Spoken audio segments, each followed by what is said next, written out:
Greetings, Mavericks and new viewers.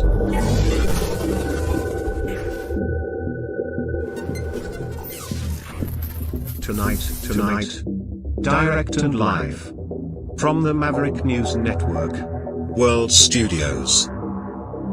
This is Maverick News with Rick Walker.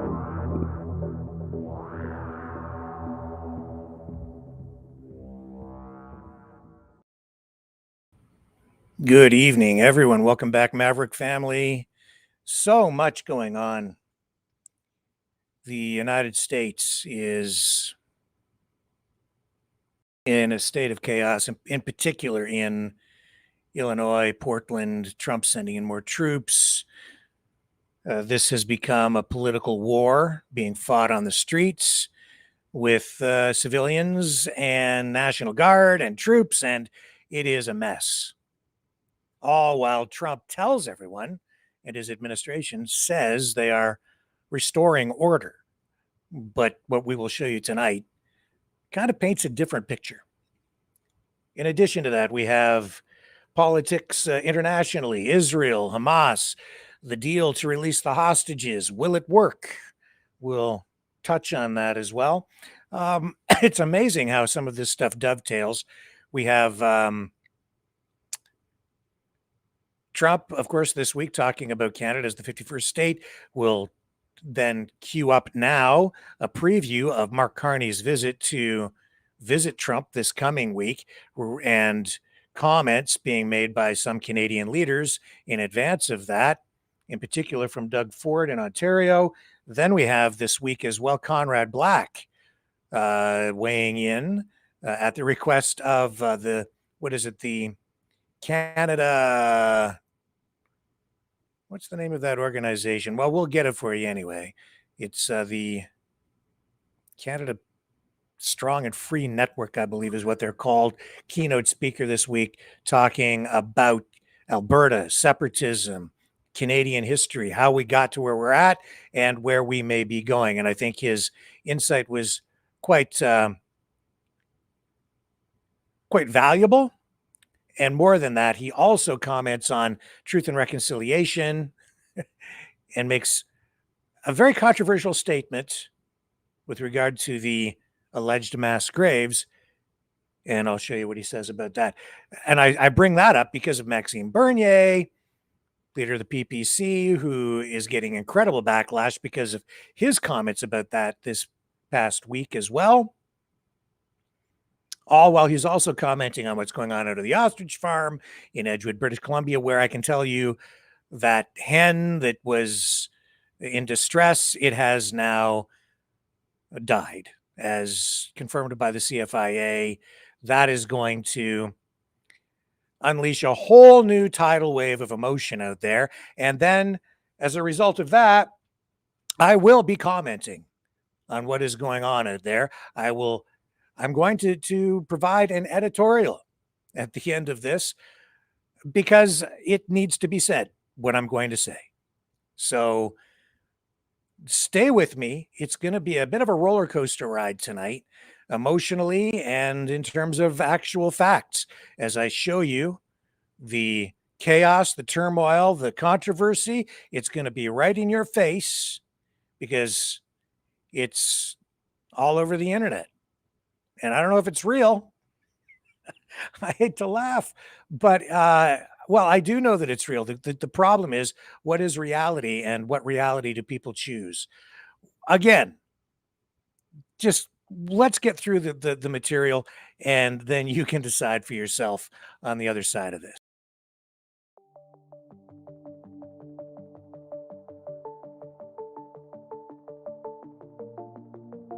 Greetings, brave Mavericks.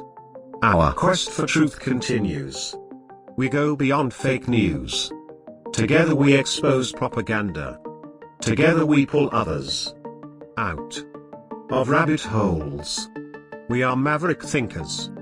We are all unique individuals, defenders of individual rights and freedoms, credible, trusted, grounded in reality. Maverick News, Maverick News. Defending free speech. Free speech. Donate at freedomreporters.com. Do it now.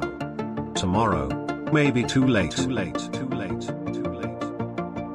Maverick News. The world is watching.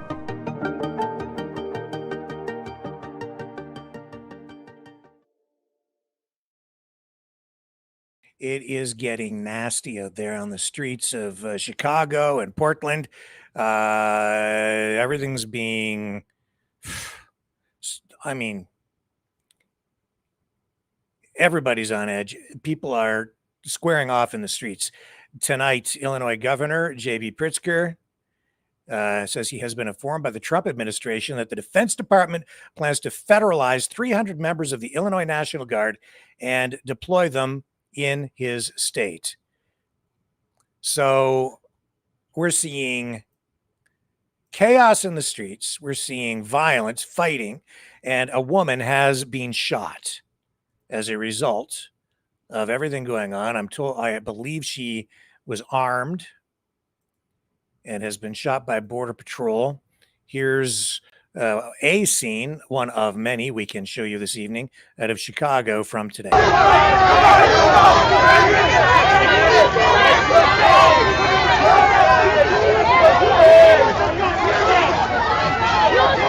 Fuck y'all, y'all ain't protecting shit. Fuck y'all bitches, you motherfuckers. Pussy ass bitches. Fuck y'all, man. You ain't shit. Y'all ain't shit. Y'all on the wrong side. Wrong fucking side, motherfuckers. Listen to you. You're on the wrong side, motherfuckers. Y'all ain't shit. If y'all had morals, you want to be on that side with the motherfuckers. There you go.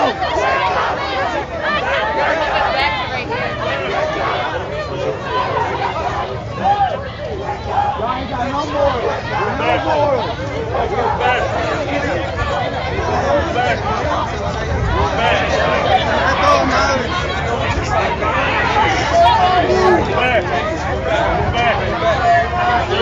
You're subject to arrest. You're back. Arrest for what? Hey, arrest for what? When am I going to get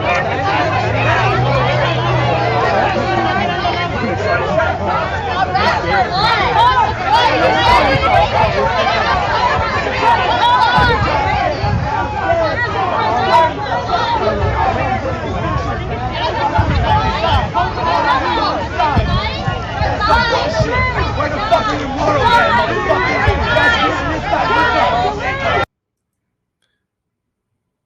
So my question, what are they fighting about? Like, really? What are immigration, wokeism? What are they actually, like, if you asked them, what are you out there fighting about? I wonder what answers you would get. The White House and Defense Department has, well, they're ramping this up. Dan Bongino posting this. He says he wants to start investigations into assaults and intimidation attempts against federal ICE agents during raids in Chicago. I'll show you what he posted online. Deputy Director of the FBI now, formerly I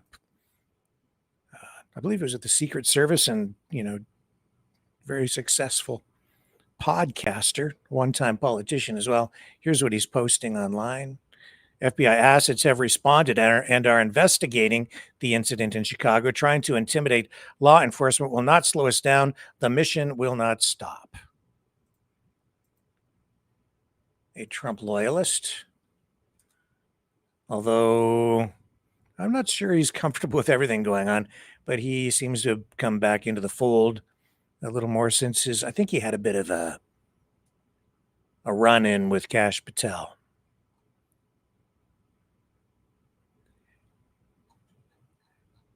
It's amazing the contrast in the posts with regard to all of this chaos in the streets of the United States right now. The contrasts in the posts, the left versus the right, if you want to look at it that way. The one side saying they're upholding the rule of law, that they're restoring order.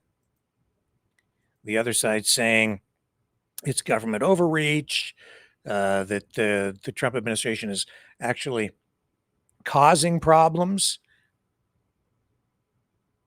So this announcement or this information that has been conveyed to the governor of Illinois happens as the Trump administration and officials in Portland, Oregon await a ruling from the federal judge regarding a separate deployment of National Guard troops that the president authorized to protect immigration and customs enforcement facilities in that city back on yesterday. And let's go to this clip now with Illinois Governor J.B. Pritzker, who slams the Trump administration over ICE, what he's calling ICE authoritarianism. Here we are. Building tradesmen near Tribune Tower, simply doing their jobs, were detained by federal agents while working on a construction site. Separately, 24 federal agents chased down a man, handcuffed him, and asked him for his papers.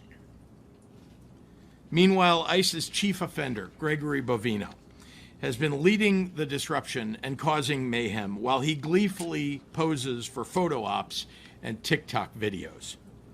Bovino even admitted on the record that they are making arrests based on how you look.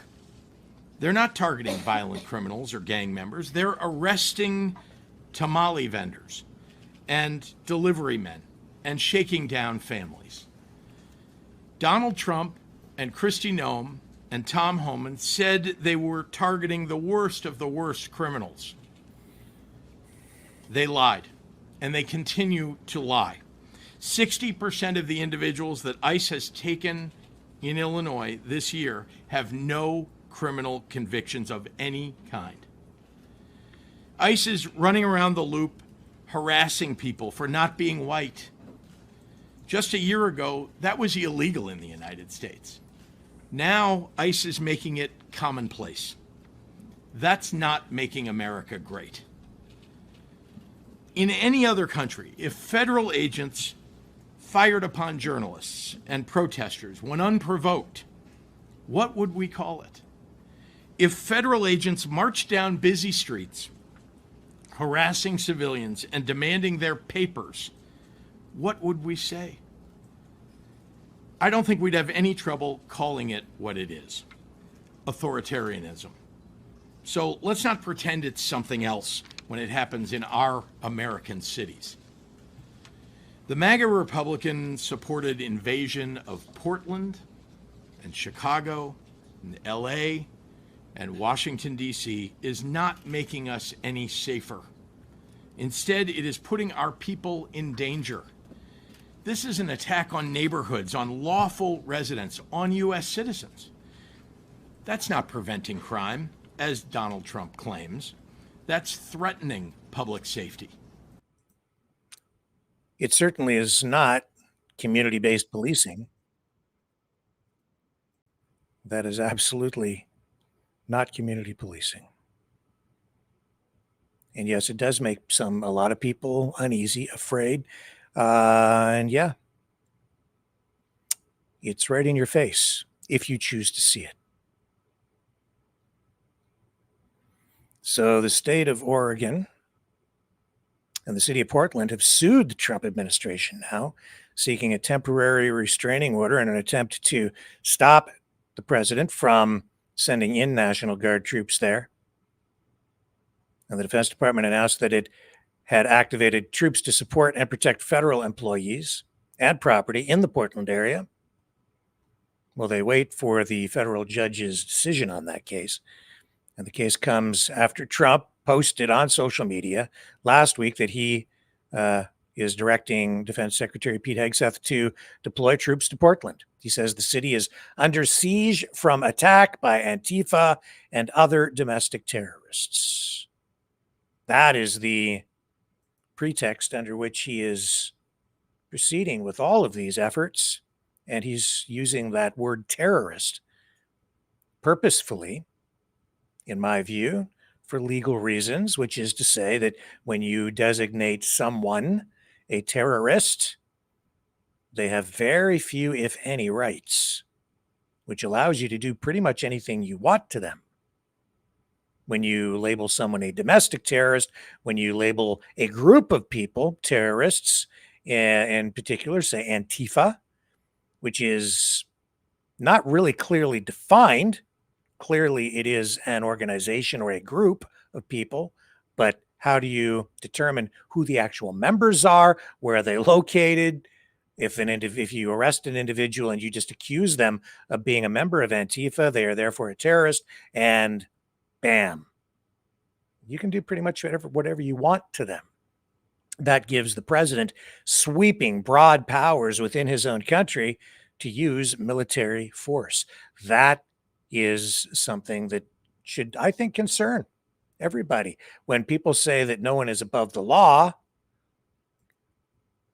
well, if the law is written in a way that allows people to do an end run around people's rights, like a president, then maybe the law is, if it's not being used properly, then perhaps it's being abused. And maybe now we're getting into complex legal and ethical areas, but you can see it. It's right in front of your face if you choose to see it. But because today people are choosing a side, picking a team, they dismiss all the bad, only look at what they think is maybe good. They will not criticize on their own side. And that goes on across the political spectrum now. And right now, there's sort of there's extreme polarization, with the majority of people either picking side A or side B, and just doubling down. And their side can do no wrong. The other side can does only bad things. And this is what is, I think, assisting and facilitating the expansion of these military actions on the streets of the United States domestically. I've never seen anything quite like this in my lifetime within the United States. I have seen it in third world countries and in dictatorships and in countries that have been, largely, we just never thought we would see anything like that coming here to Canada or the United States. I can say, too, that the people who are on the Canadian side, who I think are largely applauding this kind of thing over in the US and are even calling for it here, if Trudeau or Carney, the Liberal government, were to do the exact same thing up here, they would lose their minds. And it might even spark an anti-government uprising, if you know what I mean. That hasn't happened up here on that scale, not like that. People point to the Freedom Convoy, and I would say there's some justification in that comparison, but it is not really the same thing. It's two different animals. And yeah, the Liberals, Trudeau, they certainly took the bait on that, and they blew it. As a result, I still say that Trudeau has been the worst Canadian prime minister in history. He just made too many mistakes, did the wrong things, went too far, and we're seeing Trump go way too far, in my opinion. I'm editorializing, can't help it, because what we're watching unfold on the streets of the United States, in Portland and Chicago in particular, is unprecedented, scares the living daylights out of me. Okay, here's more video. Like you don't have to look very far on social media. There's a ton of video out there that will just illustrate what I'm talking about. But it's amazing how people see it differently. One side saying, "Oh, look, they're restoring order," and the other side saying, "Look, they're causing chaos." So this is ICE agents using pepper balls and tear gas after protesters blocked access to the federal facility in Broadview, Illinois. I was told, I saw 5 or 6 hours ago that federal agents and ICE agents had secured the facility and had pushed all the protesters back. But now this is a more recent post, and it doesn't. They keep coming back. It's just spiraling. If this is restoring order, I'm going to I'll hate to see the chaos.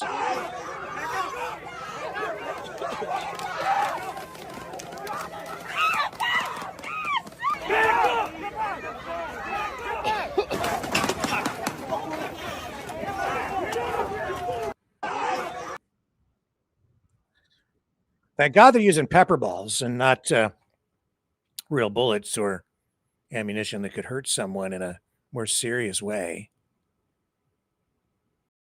Here's more. He's breaking! Tell me what motherfucking law he's breaking! You goddamn No, I'm sure that on the road.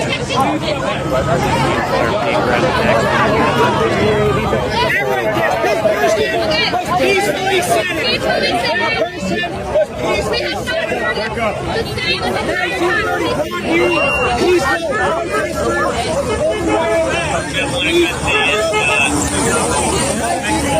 I also have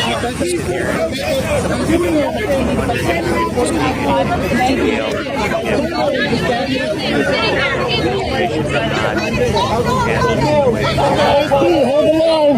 Back up. I need you to stay back up. Back up.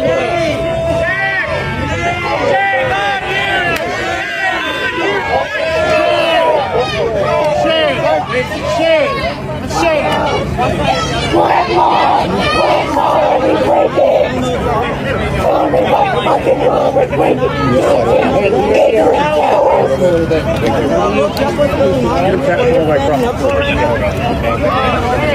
One meal a day. I can get a meal from Subway.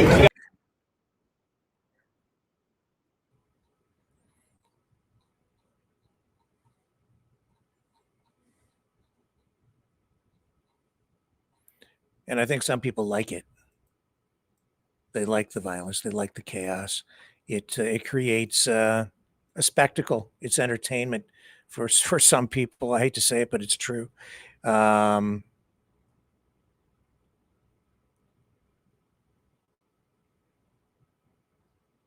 Kristi Noem, Homeland Security Secretary, and Gregory Bovino, Border Patrol Sector Chief, visited the Broadview ICE facility yesterday in Chicago. And that has really become a focal point for a lot of this stuff. So we keep going back there. We've been looking at video there several nights in a row now. Yeah, so we've got now troops deployed by Trump across the U.S. from Los Angeles to Washington, D.C. People initially said, oh, no, he's not going to go into all those others. Oh, yeah, he is. I think people need to learn that when Trump says something, he actually kind of does mean it, no matter how crazy or overextending it may appear to be at first, or hyperbolic. But no, this is a president who pretty much means what he says. So when he's saying he's going to do these things, we should probably believe him. Now we're seeing protests in Canada too on a regular basis, but what we're seeing down there is at a different scale, a different level, and that is because the military and the National Guard is involved. Now,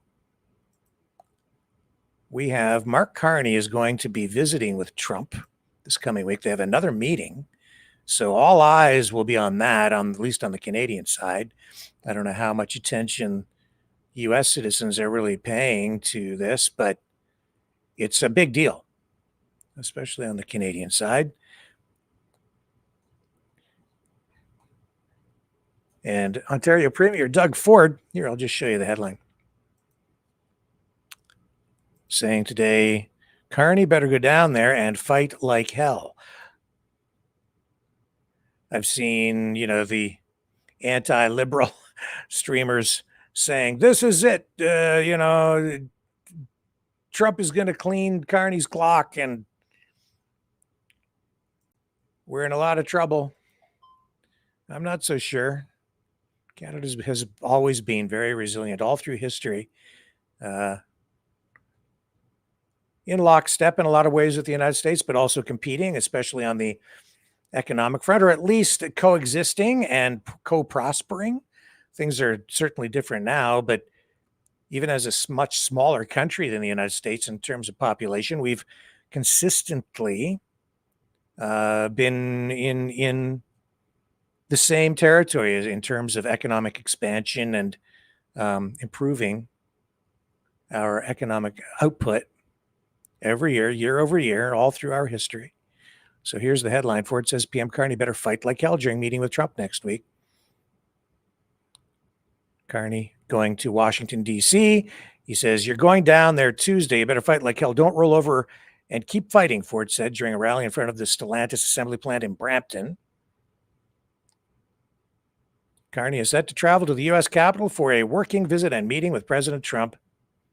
And the Prime Minister's working visit will focus on shared priorities in a new economic and security relationship between Canada and the U.S., according to the PMO, Prime Minister's office.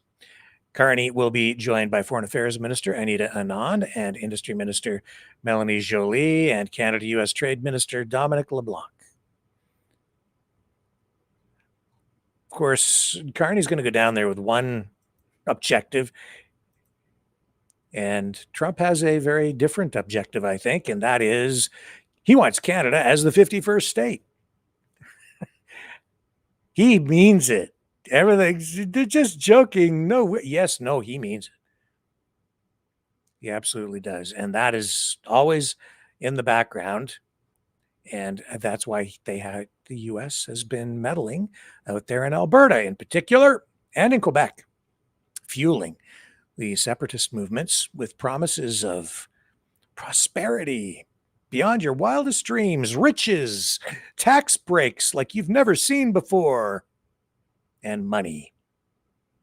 Money, money, money for the separatists, especially in Alberta, to do their bidding, to conduct their campaign, to break away from Canada independently, which would then, of course, result in the absorption of Alberta.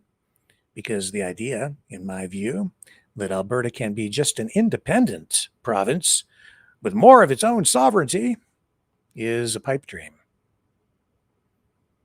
They will not exist on their own. They will be so dependent on the United States, they will just be absorbed. Trump knows it, and then that would result potentially in the breakup of the rest of the country, because now you have a giant wedge driven in to the middle of Canada. Why is Trump so focused and obsessed with Canada? Well, pretty much for the same reason he seems to be obsessed with Venezuela. Here's something I stumbled on Quora, and I knew this anyway, but I'm going to show you the post because it is something that everybody is talking about. Not everybody realizes, but obviously it's of interest because people are asking, where does Canada stand in terms of oil production? And do we have more oil than the United States? And the answer is yes, we certainly do. So the world's largest oil reserves by country, Venezuela, 300,878,000 million billion barrels. I can't count that high. There's so much oil down there. The biggest oil reserves in the world. Saudi Arabia, 266.4 million. I'll say it that way. It'll be easier. Canada, third largest oil reserves in the world, 169.7 million barrels. Wow. And you have to go way, way down. Where's the United States? Not there. Not in the top 8. Let's see, where is the United States? I'm not sure. I think it's in the top 10. But yeah, more oil here than in like Iran, more than in Iraq, more than in Kuwait. Now, not combined,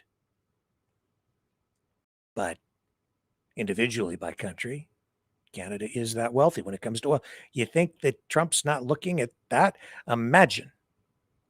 Let me see here. Yeah, and you know, the United States for a while was looking like it might not be, you know, a major player in the oil market, but fracking change in the future. But fracking has changed all that. Controversial. A lot of our environmentalists don't like fracking. Let me see if I can find out where does the United States sit in terms of oil reserves? Top.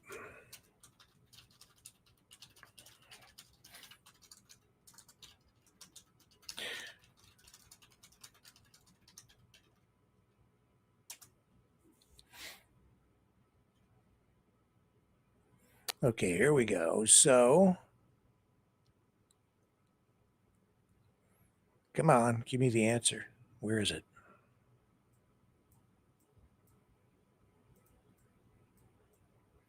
We're stalled. It was a stumper. Come on, Google. Okay, here we go. Venezuela, Saudi Arabia, Iran, Canada, United States is 10th. Yeah. I thought they were in the top 10, and they are, but they only have 47 million barrels. So Canada,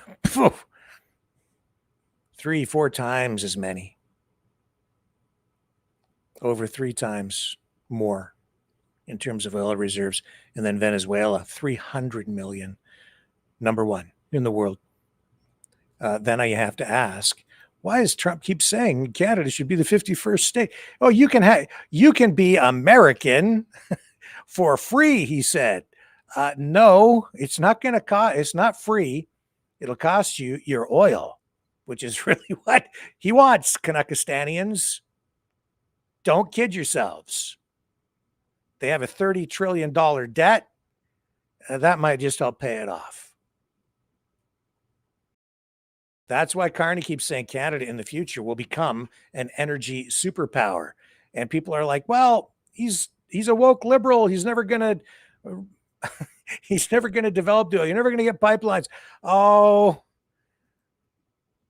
when people see dollar signs, things change. And the politics is largely what is stopping the pipelines. I'll tell you this, if Alberta separates, in my view, they'll never get pipelines built east-west. They'll only be able to go to the States. That is why they are fueling the separatist movement, especially in Alberta, and helping Quebec along too. And then in terms of Venezuela, of course, they have, 8 U.S. naval vessels down there around Venezuela right now, still. Tonight, Air Force asset, naval air power, F-35s. And then just yesterday, they blew another cartel boat, alleged cartel boat, out of the water.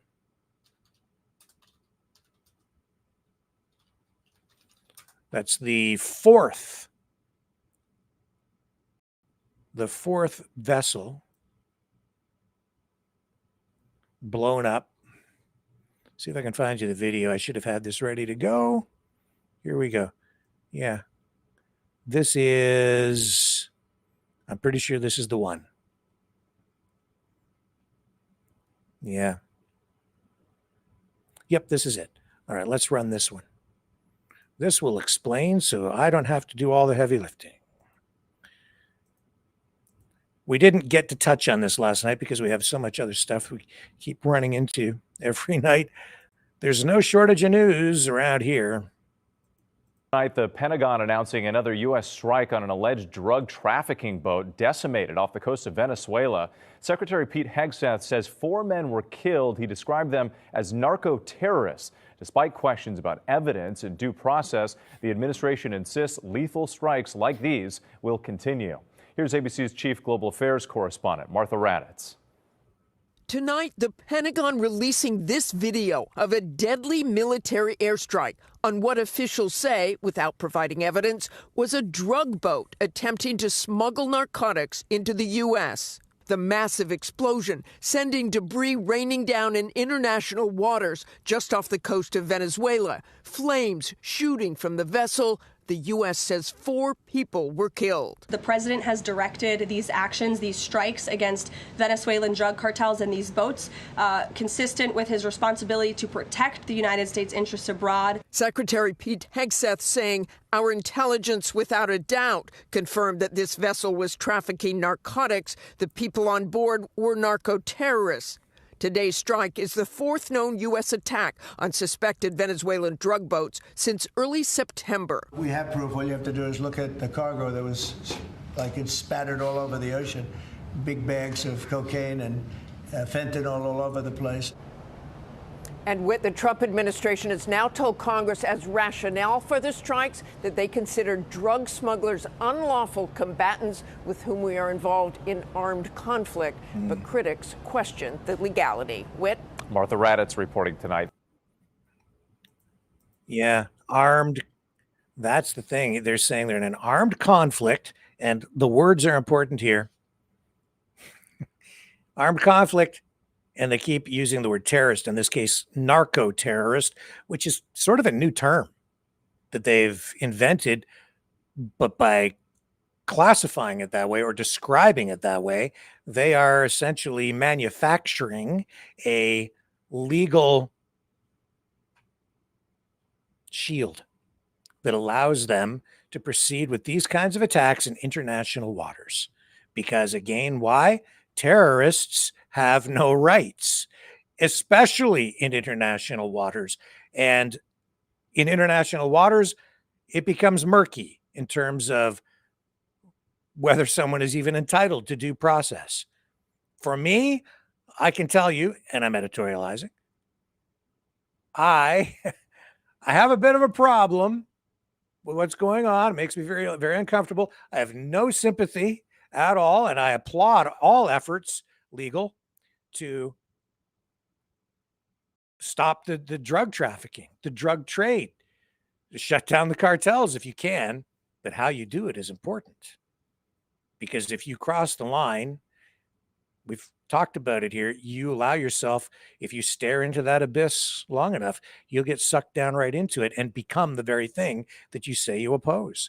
So by using methods that may not be legal, or if they are not illegal, or if they're not legal, then you're on the wrong side of the law yourself. You're no better than those that you oppose. It's a very slippery slope. Terrorist. They're using it to justify what's going on in Venezuela. They're using it to justify what is going on the streets of the United States. And hello, Canada, wake up, because they're using that same sort of rhetoric and the same accusations of drug trafficking, fentanyl, terrorists crossing a porous border to gin up, in my view, justification for any kind of action they might want to take in the future against Canada as well. Now, I know that people say that will never happen. But if you go back even 6 months ago, certainly a year ago, even 2 years ago, when I first started hearing this talk about Canada becoming, or that even invading Canada, I've heard this, some streamers, influencers talking that way. And I was like, I don't think they're joking. When Tucker Carlson joked about coming to liberate Canada, I said, I don't think he's actually joking. And everybody dismissed me. And look where we're at today. Look where we are at today. It's right in front of your face if you choose to see it. And I don't think Doug Ford is off base at all. You know, advising Mark Carney to go down there, meet with Trump next week, and fight like hell. If you love Canada. Strange how even that has become politicized in this country, where if you defend the country, somehow you're the traitor, because the people calling themselves patriots, sometimes these days, I think maybe they're getting a little confused about what side they're supposed to be on. Not that I'm opposed to the United States, but I don't like some of the things that I see happening. And those, I mean, I'm talking about things coming out of the White House. I don't like some of the things I see on the streets down there. I don't like seeing boats blown out of the water when I have to say, why don't they just arrest them? And I draw attention to it because it's like, that seems like overkill, if you'll excuse the phrase. I don't mean it in a way to make light of it at all. It like literally is overkill. Naval vessels blowing up and drones and fighter jets to blow up a boat like that. You have the capabilities to simply arrest the people, but that would, require what? Taking them into custody, putting them through a court system of some kind, paying for their meals and their accommodations in whatever jail you put them in. Why not just blow them up and then send a message? And the size of those strikes as well seems to be sending a message. Also, the size of the military force around Venezuela right now makes me wonder if we are really seeing the full scope, the full scale of what is going on down there. It seems to me there must be other things happening. Venezuela, very concerned, Venezuela's government, legitimate or otherwise, they are in charge down there. They are ramping things up to prepare for some sort of self-defense in the event that they are invaded. And some people have said that, no, they don't have enough to do. Oh, yes, they do. I think they have at least 5,000 troops and a lot of firepower behind them with all those naval vessels. It's just something that just seems to defy logic from where I view it. It's just too much. So there's more in play here. We'll see how it goes. Love the United States. Love all our American friends down there. But I'm very alarmed by what I'm seeing. And for me, it's aligning far too much with where I've been afraid things might end up going. Let's run this as a little transition. We'll come back and dig into some of the other top news stories of the day, not the least of which is the craziness and the politics surrounding the craziness out at the Universal Ostrich Farm out in Edgewood, British Columbia, where the standoff over the Canadian Food Inspection Agency ordered cull continues tonight.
Kerplunk. They're sunk, and it doesn't take much when you're up against an aircraft carrier or a destroyer, and I understand Donald Trump's bringing back battleships. Well, you know, they've got that whole Department of War to keep functioning, so yeah, you better get a few of those battleships too. Israel, Hamas, hostages. We are seeing a possible deal. So even though all this is going on in Venezuela and you've got all the turmoil in the streets, Trump wants the Nobel Peace Prize, and maybe this will help him secure that. But I'm not sure, because I'm not sure the whole thing's going to hold. Why do I say that? Well, because Trump says that Israel has agreed to an initial withdrawal line, but we've seen as well that Israel has continued with strikes that have killed dozens in Gaza ahead of these talks coming up in Egypt. So let's just see what the latest is here. So we know that these airstrikes on Gaza, or these strikes in Gaza, have resulted in dozens of deaths, even though Trump yesterday ordered Israel to stop bombing in response to a declaration by Hamas that it was ready to free hostages under his plan to end this 2-year-old war. Ceasefire talks due to begin in the coming days in Egypt. Trump posting on Truth Social that Israel has agreed to an initial withdrawal line inside Gaza, and says that when Hamas confirms, the ceasefire will be immediately effective.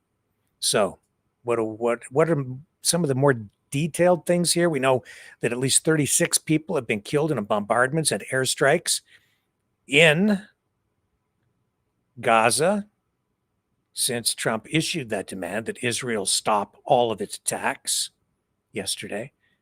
18 people died in sporadic incidents. 18 people, including children, were killed and several others wounded in an Israeli strike on a house near or in Gaza City.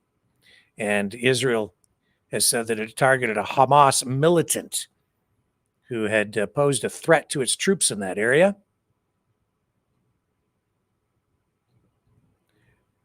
So it's all very, very fragile, I would say, at this point. We've seen demonstrations as well in the streets in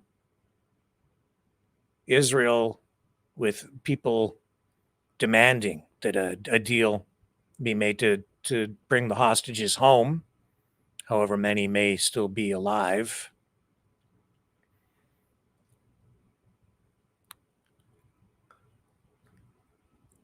So Trump said, "I will not tolerate delay, which many think will happen, or any outcome where Gaza poses a threat again.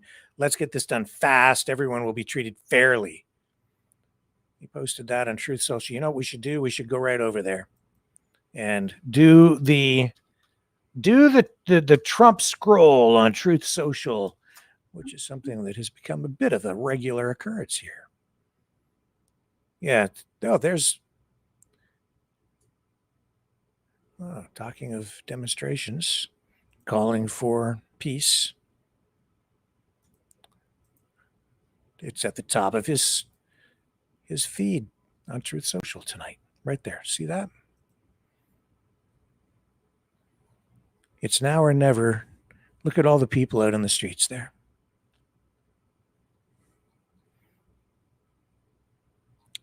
Scroll down. Here it is here.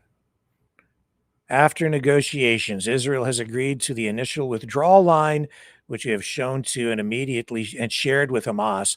When Hamas confirms the ceasefire will be immediately effective, the hostages and prisoner exchange will begin, and we will create the conditions for the next phase of withdrawal, which will bring us close to the end of this 3,000-year catastrophe. Thank you for your attention to this matter, and stay tuned.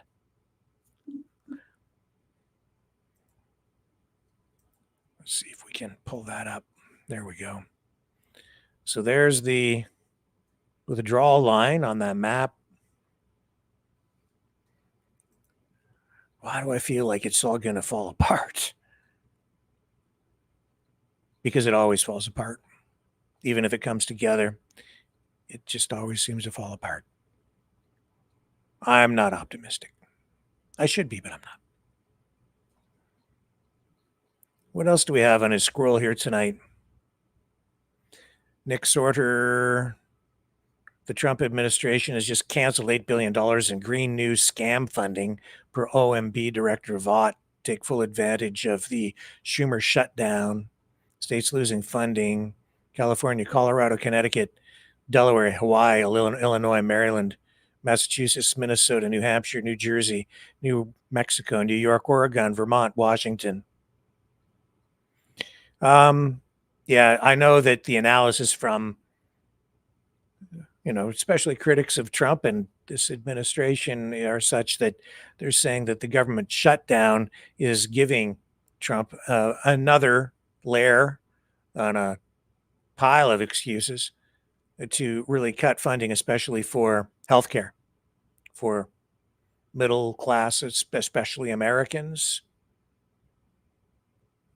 and then point the finger of blame at immigrants and illegal immigrants included, as saying that's really why, because they've been taking your health care, la la la. So you can assess it any way you want. Yeah,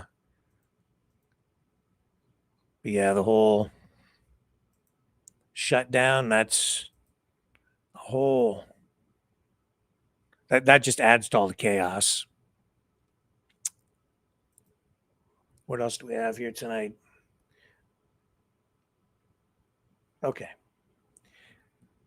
We showed you yesterday that the leader of the People's Party of Canada, Maxime Bernier, getting some backlash over his comments about, with regard to the Truth and Reconciliation Day that was this past week.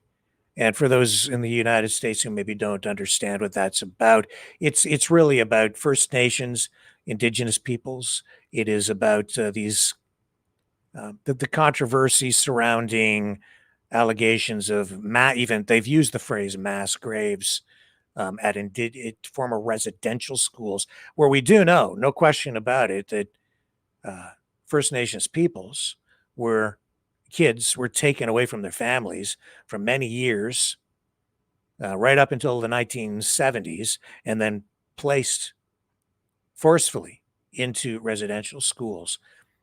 And and a lot of the people had very negative experiences there. And we know that some children never came home. They never made it home. Many of them died. What were the circumstances surrounding those deaths? That's the controversy, with allegations, and I think some confirmations that some of these children were abused, died while at these schools.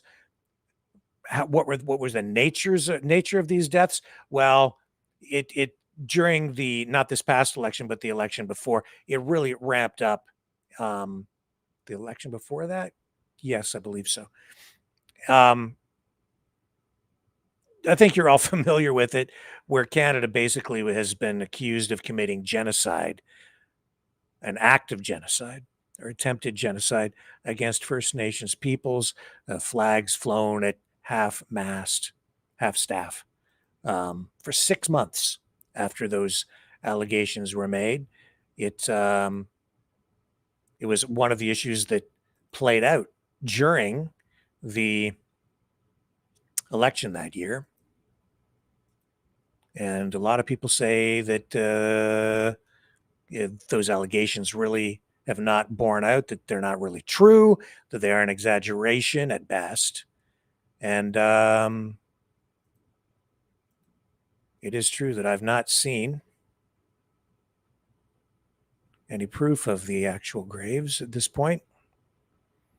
And it looks like I've lost my tab. Let me take a little break here. We're going to come back, and this is actually leading up to Conrad Black and his speech over this past week, where he comments on this. I'll come right back on the other side, and we'll dig into that.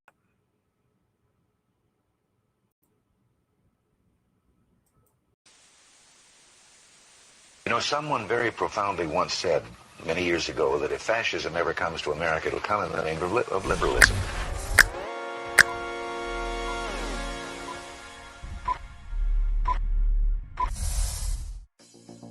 Well, I think it's time we ask ourselves if we still know the freedoms that were intended for us by the Founding Fathers. If we lose freedom here, there's no place to escape to. This is the last stand on Earth. The entire world is watching. Every dictator, every crazy dictator in the world is watching.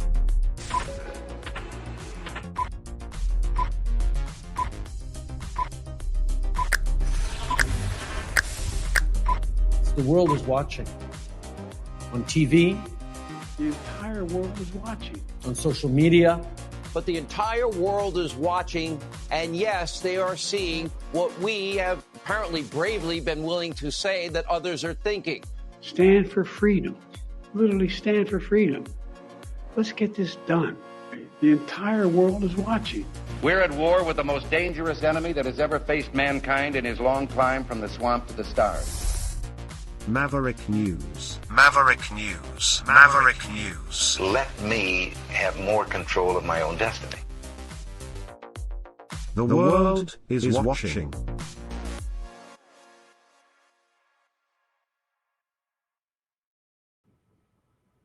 All right, so Conrad Black,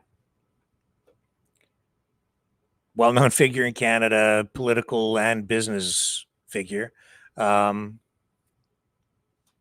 One-time huge media mogul, newspaper tycoon, very rich man, spent some time in jail, I think for political reasons, targeted and thrown in the slammer for a little while. But asked to be the keynote speaker, very knowledgeable guy, knows his history, for sure his Canadian-U.S. history, and he shared some of that during his keynote address to the Canada Strong and Free Network, where he was really asked more to comment on the separatist movement and separatist movements in Alberta and Quebec and the threat to Canadian sovereignty, the 51st state stuff. But through all of that, through that speech, he also touched on the residential school issue and the allegations that Canada has been guilty of an attempted genocide. But during his remarks and as he laid out the history, he pointed out that Canada's history with regard to First Nations is very different than what happened in the United States. And as a result of that, you know, he also comes back to this, which is that to date, none of these allegations of mass graves at these schools have borne out. There's been no actual exhumations, no credible evidence presented thus far. Suggestions, allegations, some shadowy images from underground, which in some cases have already been shown to be not accurate. But the bottom line is what Maxime Bernier said. Not really. Well, let me just let Conrad Black say what he says, because it really sums up this position on the issue. But we've slipped. Now, that's not permanent. It's relatively easy to deal with, and there's nothing that a bit of good government won't do, and we'll get back on track. We haven't slipped very far, and compared to the terrible crises that some other countries, including some that I've mentioned, have had to go through, we are, as always, to be envied, our position. I mean, we sometimes have complaints about the Americans, but I don't think historically we would like to change places with Poland between Hitler and Stalin, for example. But we have gone on to this, in my opinion, insane trip of wokeness and self-reproach. I put it to you, to all of you, that it is difficult to think of an ostensibly serious country which, in the living memory of any of us in this room, has done anything quite so asinine as lower the flags on its public buildings everywhere in the world, including all its embassies, for 6 months out of publicly declared guilt at the surreptitious burial of minority children who died because of negligence or, at worst, violence, when it is now the case, as has been established, that there are no such graves. None.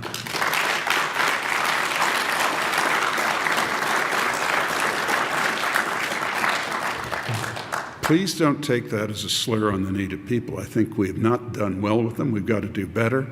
We're doing our best. But the attempt to portray this country as in any sense one ever inspired by genocidal ambitions, including cultural genocide, which doesn't exist. It's called assimilation, and the United Nations, for once correctly, doesn't recognize its existence.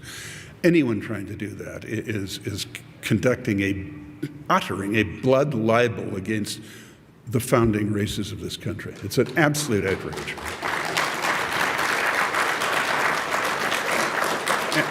And if we go any further appeasing the native victimhood industry, I'm not talking about helping serious natives better their lot, I'm all for that.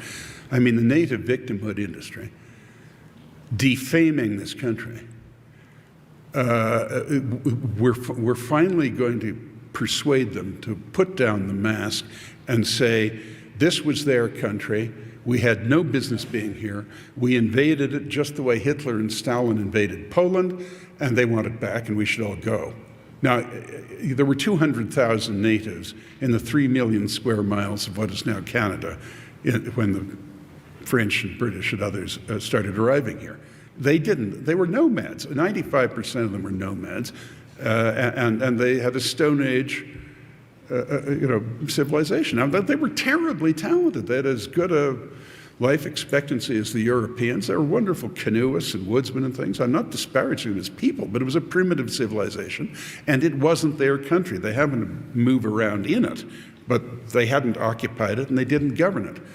And we've got to just read facts to ourselves and then start again from there in a lot of these areas. But I have a ghastly feeling I've spoken too long. I don't know, I'm on Eastern time, it's getting too confusing for me. Anyway, I will subside in a moment, but let me explain why I think this is Alberta's hour. I believe every incoming leader deserves a honeymoon, and I've, as best I can, done my part to give one to the new Prime Minister. But on his past record, I am prepared to fear the worst. And if he proceeds with any significant part of his green agenda, it will be an escalation of the war against the oil and gas industry in Alberta. And if he does that,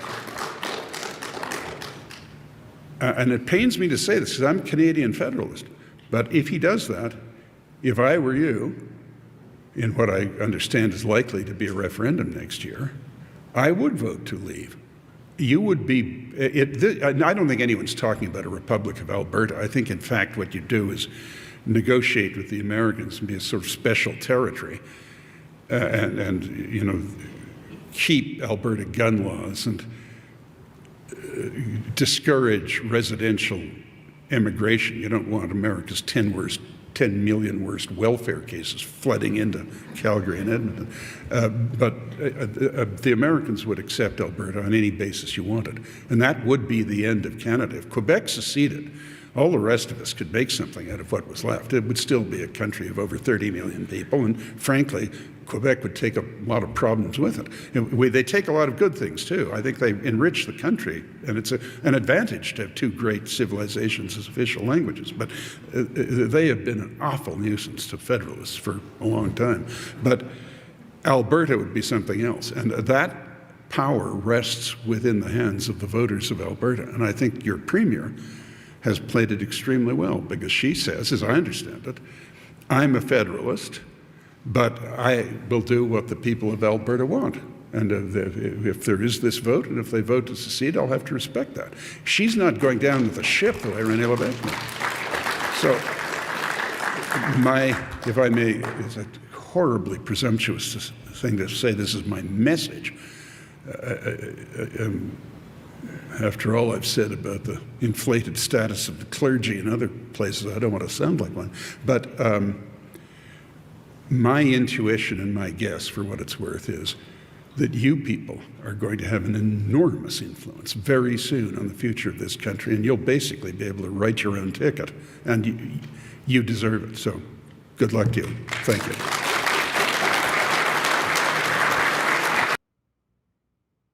Okay. Conrad Black. We'll be right back on the other side of this.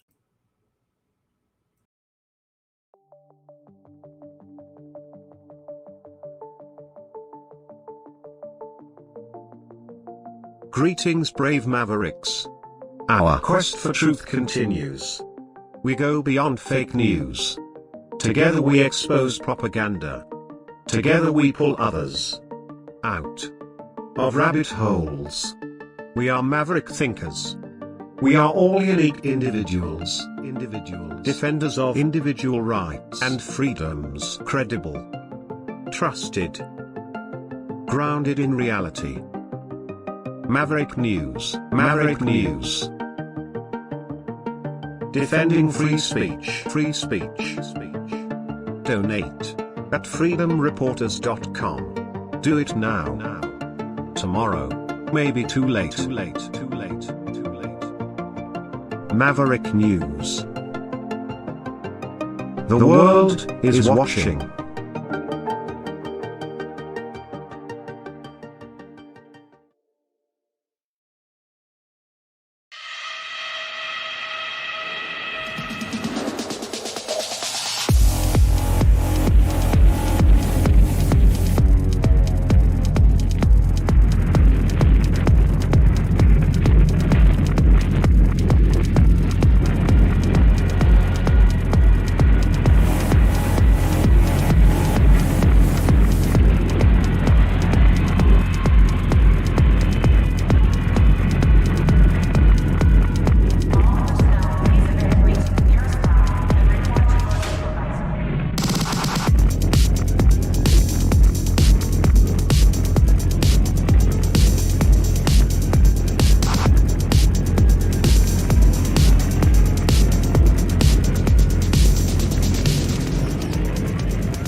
Maverick News. The world is watching.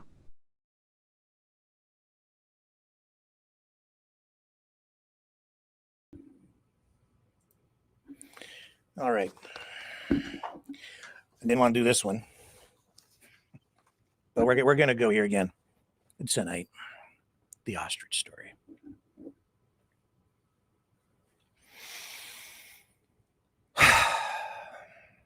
Are you ready? I think most clearly at night and in the morning when it's quiet. And I was thinking a lot about this ostrich story. The politics, the ethics, the science, all of it. It is complicated.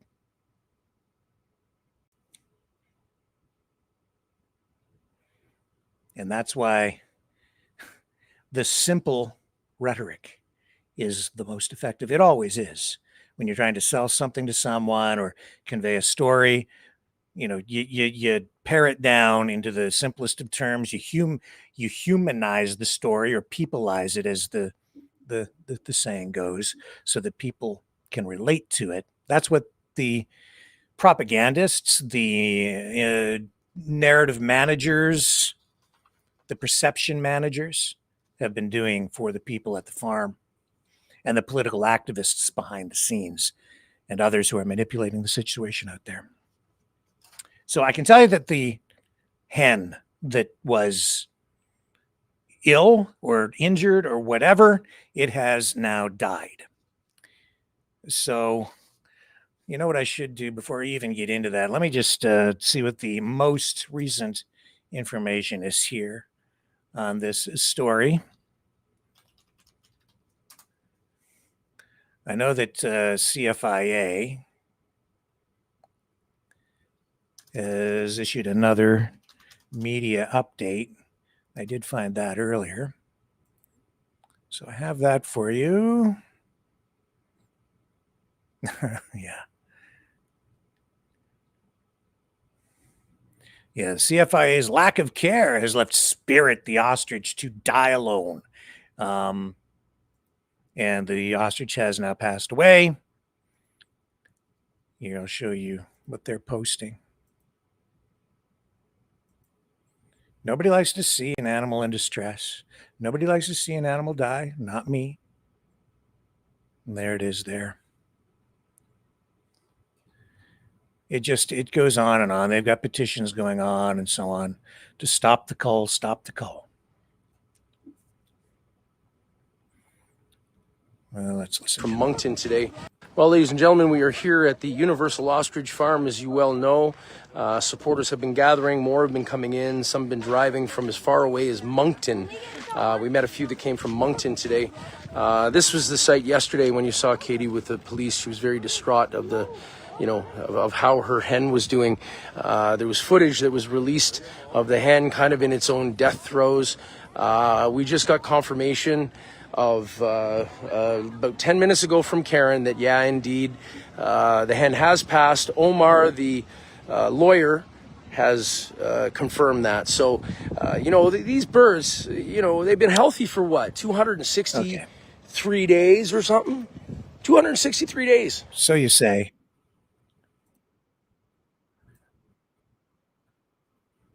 Whatever. Okay. They lie about a lot of stuff, so I take everything they say with a huge grain of salt. They make a lot of claims.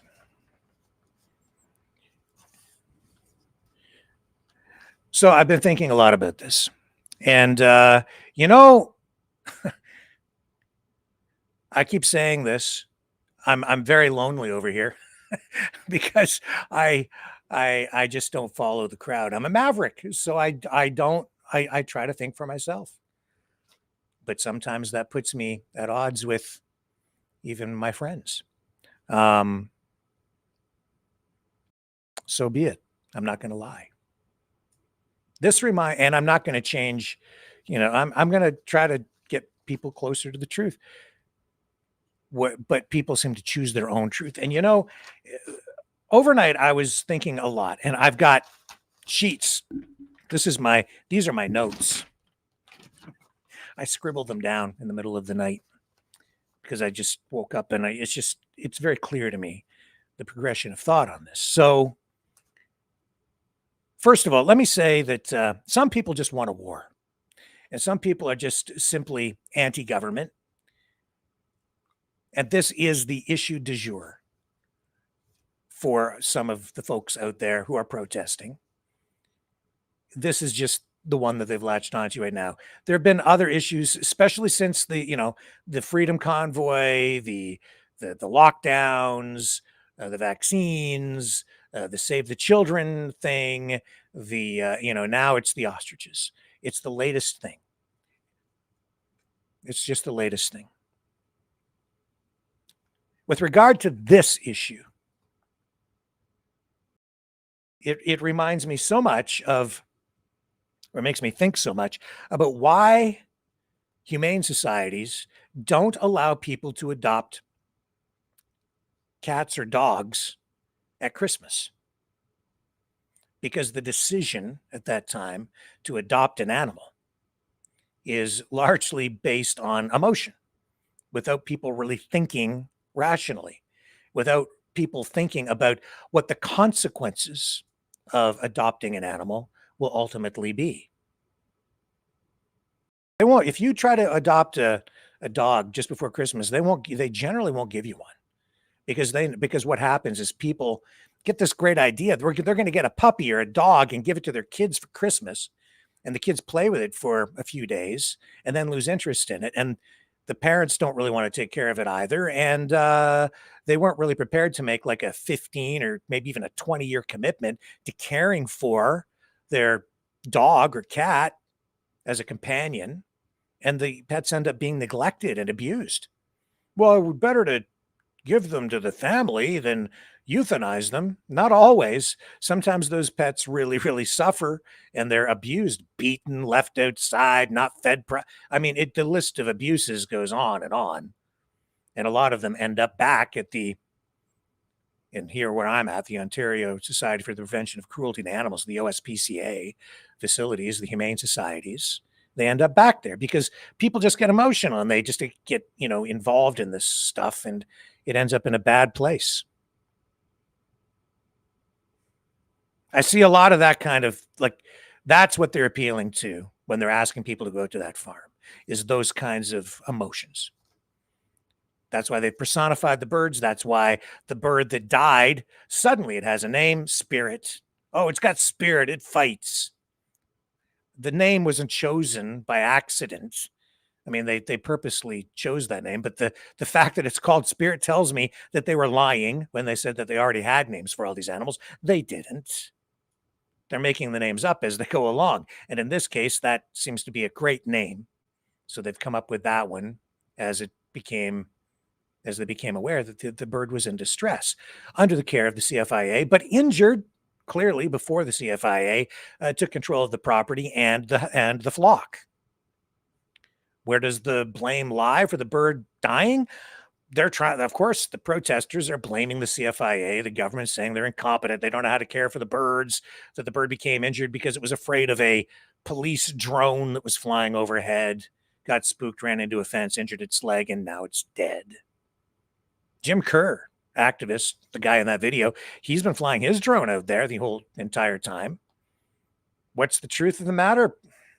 Animals die on farms sometimes. You have somewhere between 300 and 400 ostriches out there. Yes, on occasion, an ostrich is going to die. It's a farm.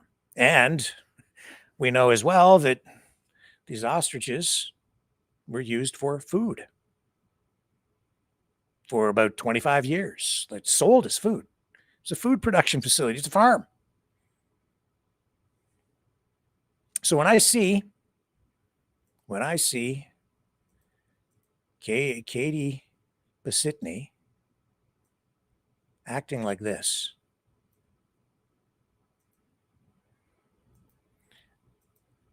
I say, I want truth, not tears. I don't mean to be insensitive, but this is a farm. She's a farmer. And this was yesterday, where she's approaching this police officer that has control of the farm because of this bird flu outbreak. And this is what we get. Be okay. She's dying alone. She's dying alone. We got the footage, guys. It's gross. She's dying alone. We would have never done that. Our birds don't die alone. They're loved by us. They're cared. She's alone, laying there, dying right there. We can't touch her. We can't be with her. They're not with her. They know she's dying. Because we did those finishes, she's dying alone. This is the most painful thing. They're right there. They're right there. We're not aggressive. We're not hurting anybody. We just want to give her love. They've been loved for 35. Be okay.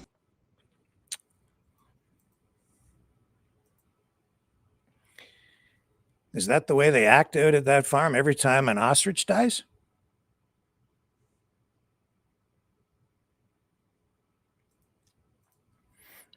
Is that what farmers do every time they send their animals to market for slaughter? Really? Their livestock?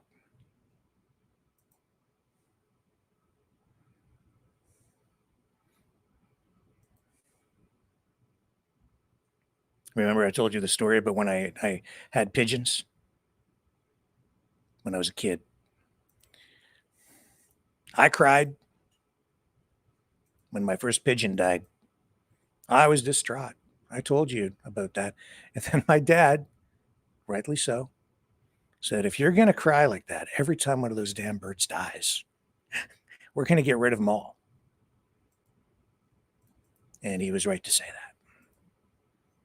Because as I had them, I don't know, I had a couple of other birds over the years die, but you had to keep things in perspective. That's Karen Esperson, Katie's mom.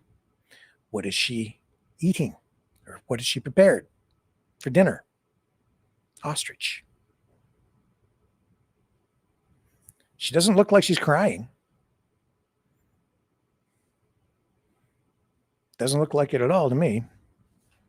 But that's what we got from Katie. How old is Katie?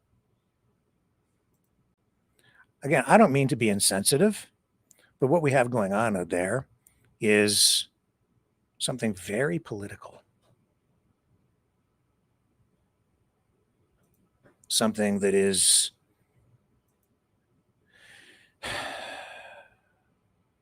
well, there's a managed narrative that is in play here. Let me see if I can find you this leaked audio. I received a phone call some months ago, maybe three months ago.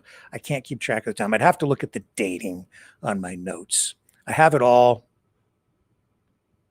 I have records of all this, so I can prove what I'm about to tell you.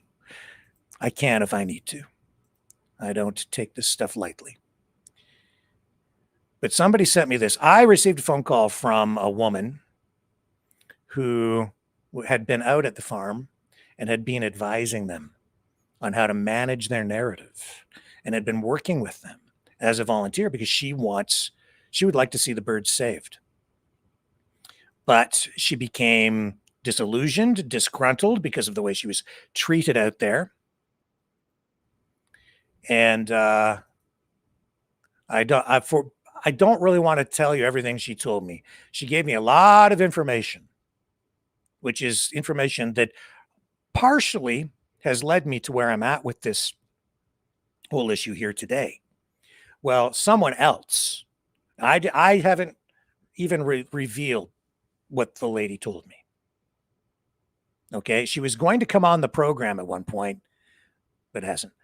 In any event, this same woman, I didn't know that this was the case, but somebody else has a recorded conversation with that woman in the early days when she first went out to that farm, where she was talking to the farm owners about how to manage their social media and manage the information coming out to portray the farm in a positive light. I'm going to run a little bit of this leaked audio, which I did not release. This is not me. This is a conversation that this lady had at the farm with the farm owners, Dave Belinsky, one of the co-owner in this conversation. Step is to send the record straight for you guys, so that you can work with those other farmers, and there's just no more questions. Like, you just set the record straight, and you can put together a press kit that has all of the documents that verify the things that you're going to be saying. That basically you can do posts, videos of your face telling the story, but then you also put it into a press kit, all of your documents that you're allowed to share, and just show, and then also like where the proceeds of the fundraising money is going. That's another big one. So number one is just building trust and transparency. You can put together a press kit with everything. You can show everybody where their money went and what you guys are about. So this lady, I think she's acting in good faith. I think that she went there with the best of intentions. I think she's above board. You can hear what she's saying to them. Just be straight with people. Tell them the truth. Here's how you do it. You build trust with your neighbors. You give them as much information as you possibly can. You don't lie. You tell them basically the truth, and then you control the information that way, so that you don't, you'd play it straight up, but you control the narrative. That is going to be 90% of your problem here. It's going to And then from there, moving forward, working with other farmers, they'll come to you because you represent. It's just that the trust symbols never were showing from the beginning, and it sowed seeds of division right off the bat. Seeds of division. Seeds of division, because you had other people who were being paid come in and pick you apart, and you guys had no ability to deal with them. So I think that's the beginning. And working with other farmers will come naturally once your guys' image and your reputation is sort of turned around so that it's more trustable. How do we shame the animal rights groups into helping save innocent lives? The animal rights groups will not get involved. They won't get involved because A, is political, and B, because this was an operating meat farm at one point. So that's why they're not saying anything. Listen to the language that came from Dave Belinsky there. How do we shame the animal rights groups to come out here and support us? How do we shame them? You might have more success if you just ask, appeal, but he wanted to shame them. Like, what kind of attitude is that right off the bat? Anyway, so this lady, she's giving them very good advice, actually, how to manage social media, how to manage your story. These are all important things when you're involved in a political operation. So I know that she spent some time out there and gave them, volunteered a lot of her time. Very good advice there. The recording goes on for some time, but she ended up leaving. And I know that in my conversation with her, she left disgruntled. She was angry. She, not the only one, a bunch of people ended up leaving. A lot of problems at the farm. A lot of these volunteers are not treated well. I don't want to convey too much more information in terms of what she shared or told me, because I wanted more verification, and I'm just not going to go too far with it, because she was supposed to come on this program within a day or two or even a week of my initial conversations with her. I had more than one, and then it didn't happen. The reason I think it didn't happen is I'm not sure, but let's just say she had a change of heart. And we've seen what goes on out there. If you don't toe the line, you get threatened. Business is threatened. What's been going on here? No, they would never do that. No, because this is heavy duty politics. It's about animal. This isn't really about the ostriches. It's about the politics. It's about anti-government activists being brought in to support political interests that really want to destabilize things. But it's a great issue for these activists to latch onto. And this is why I bring it up tonight, because nobody actually cares about the birds out there. Not like in terms of like saving them. The government clearly would like the birds culled. They have policies in place. It's not about how they feel. There are economic reasons. There are legal reasons. There are policy reasons on international trade, the impact that it has on the local community. There are scientific reasons. There's a whole bunch of reasons why.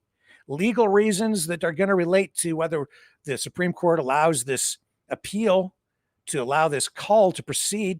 Those are all reasons.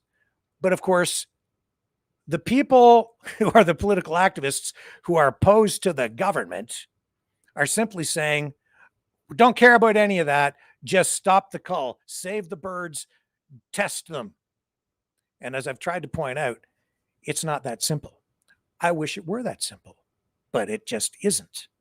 The average person can't even understand what I'm talking about, because when I'm laying out the information, I'm just trying to tell people that there's a legal process in place, and it isn't the Supreme Court doesn't have a mandate to just sit there and allow people to relitigate prior court rulings, two of them, where the defendant, or in this case the property owner, just doesn't like the outcome of the previous court cases. It has to be an important case that rises to a certain level where it warrants a look at people's rights, generally at a constitutional level, and whether the rulings at the lower courts were not done properly, if people's rights were violated in the course or ignored, or if there was something that was done improperly in the previous courts. A lot of reasons why. I don't think they're going to hear the case. I could be wrong, but my guess is they probably won't, and this call will proceed. Now, that being said, the people who are the political activists know this. They've known it from the beginning that they were likely going to lose, but they're in a no-lose situation with regard to this issue, because if the call is called off, they can claim victory, and that is an assault on the system, and there are other political reasons and economic reasons why that would be beneficial to certain of the political players in the background, the rich people, the rich business oligarchs who are helping to fund this massive PR extravaganza, this show that is going on out there right now. They're pumping money into it through the live streamers, donations to the live streamers that are on board with this whole narrative that is being controlled, not by the lady in that video. They have somebody else managing the narrative. That lady pushed out. Somebody else is in there taking care of business. That business controlled information, a controlled narrative. You know that video that we run here all the time? Or not all the time, but occasionally, with all the mainstream media people all speaking in lockstep, saying exactly the same thing? That's what's going on right now out at the farm and online with all the influencers who have been called into action to support the ostriches. They're all on message. All of them saying exactly the same things over and over and over again. Right now, that message is simply, got to test them, got to test them. So that's what you hear from them. That's why when Rudy, online influencer, came on the program, he's flipped his position on the ostriches. Now he's going hard. Save the ostriches. Save the ostriches. Let me show you what he's posting here. Let me find it. And that's okay. He can, have his position and view this if you want. I'm just showing you that, here, look, it's all about emotion. And Rudy is pretty much an anti-government activist at the end of the day, and the beginning of the day, and in the middle of the day, and has been day to day for a long time. Oh, did I just lose it? No, there it is. Okay. Look at what they're posting, and he's getting some help with this. We have names and a family that loves us. Please don't kill us before you test us. That's the message that they keep hammering home. It's a marketing technique. It's frequency over and over and over again. Test us, testing, 1, 2, 3, testing, which is the same thing you heard. Ironically, I don't know if it's intentional or not, but that was what was going on during the pandemic and the lockdowns too. How many tests have you done today? So he wants more tests, test. Oh, and right there, is there anything there that might tell you that Rudy is an anti-government activist? Yeah. It's F, the CFIA right now. It's also F Carney, and before that it was F Trudeau. In any event, it's all part of the controlled narrative. Now, the other issue that's going on right now, and this kind of dovetails over into it, is this whole thing out at Marineland.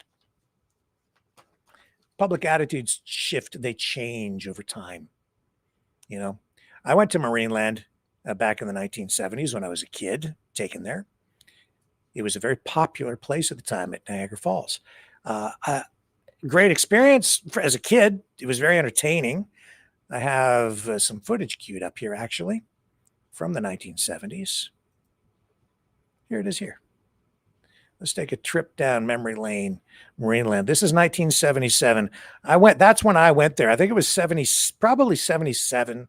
Might have been 1976. The things they did there in my mind, and there's a video of all this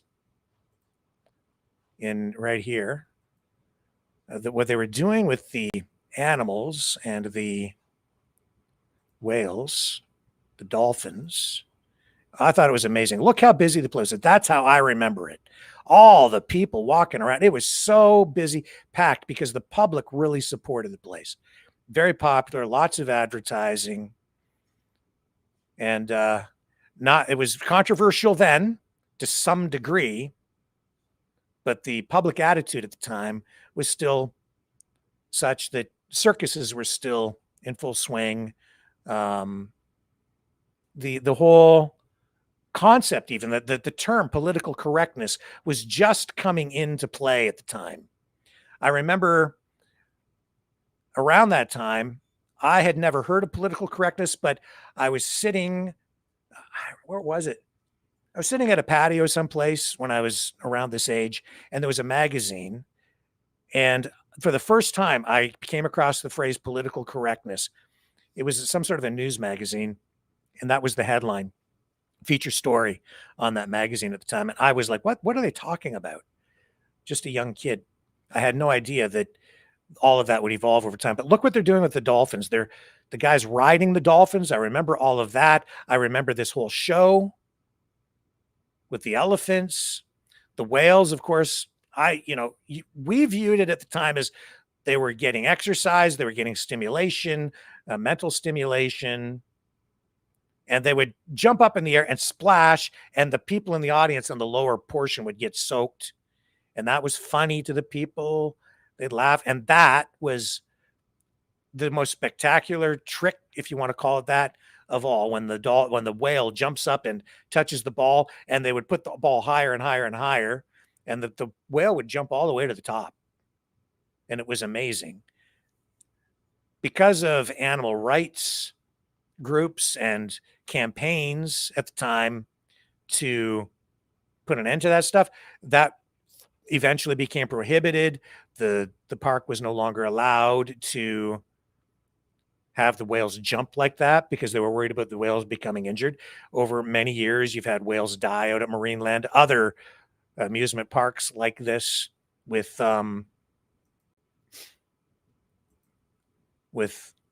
whales, dolphins, etc. They've also come under fire over the years.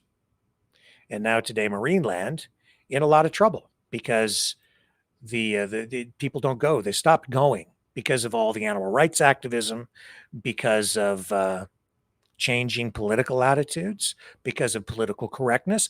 I remember in those days, and even into like the 90s, the way I would view the politics surrounding it was such that the animal rights activists were sort of were definitely on the left. Today, you could describe them as being woke. And people who were more on the right side of the political spectrum were like, screw all that. We're going to the amusement park. We don't care that the animals are not being abused. I've covered stories over those years at circuses about whether animals are abused or not. I've been to other parks and sanctuaries, if you want to call them that, where the animals are housed, caged. You go to African lion safari, they call it what do they call it? They say they're conserving. It's a conservatory or conservation area, but I don't know what they're conserving because they have lions, which are not, normally in Canada because it's pretty cold here. They have all kinds of animals like that. Anyway, but the attitudes changed over time. So now the park, was sold to a new owner. It's in financial distress. Now we're seeing that there's been a notification from the new owners of the park that if there isn't some financial assistance from the federal government, they're going to have to euthanize maybe 20 whales, beluga whales at Marineland. And we're getting some information out of it. There's some coverage of it, but I don't see people out there protesting or expressing concern about that the way that they are about these ostriches, which were on a farm and have been used for research, COVID research over, well, certainly since the pandemic, injected with antigens, and again, defies logic for me, because the people out there protesting to save the birds are trying to save the bio birds using the COVID research, which is stuff that they have been against. And that research endorsed, supported, promoted by the World Economic Forum, which again, I mean, blows my mind that they're out there supporting it, but there they are. That lady who is advising on how to manage social media, pointing out to the farm owners, you can't get actual animal rights activists out here because this was for a long time a meat production facility. It's a farm where Dave Belinsky acknowledges that. You've seen Karen Esperson eating the ostrich, and yet Katie's out there wailing and crying again. I have to say, what's going on out of that farm, to me, looks very much like a modern version of the show that I used to watch out at Marineland. Only it's not just what was the kind of show that they put on at Marineland, where they have animal trainers and people actually care for the animals. This is like a political thing, but it's worse than that. It's like a car crash. I used to work at a speedway. I used to work at Delaware Speedway Park. CASCAR, the Canadian version of NASCAR out there. When I was in college, that was my summer job. Don't tell you what I did. I did all kinds of things. I cut the grass, and I was trackside announcer and media stuff. And anyway, I learned a lot about racing, and I learned a lot about the marketing of behind how that place operates. And you know what it was? You know what brings people to the races? The crashes, the spectacle of it all. Everybody loves a good car crash. That's why the endurance races on Friday nights, when you got all the old clunkers, it was sort of like a demolition derby. But everybody just drove in the same direction. It was a race, but there was a lot of smash 'em ups and a lot of crashing. And the owner, the promoter of the racetrack, would pay a bonus to any driver that would flip the car on its roof, because that put on a big show. So if you could roll your car and end up on the roof, you got an extra payout. Pretty handy, since nobody was really making any money driving cars out of that track, not in the endurance races. That was just, all for show. But some of the guys took it pretty serious. Anyway, what's going on out of that farm right now is very much that. It's a show with a controlled narrative. But the narrative that's being presented to the public, distasteful, I think, to the woman who was originally in that video advising the farm owners to just be straight up and truthful. And then when she called me, and this was sometime later, she had left the farm, left everything out there. Things changed.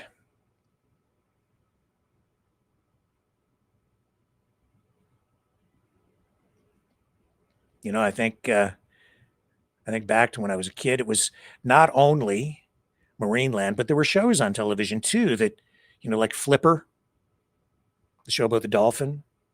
If you're not old enough to remember, that's what it was about. And then, as I say, back then, the animal rights activists, I think even now, you put them more on the left side of the political spectrum. Strangely now, you have sort of the freedom group, and the lady in that video with the leaked audio advises the farm owners to just go with the freedom people.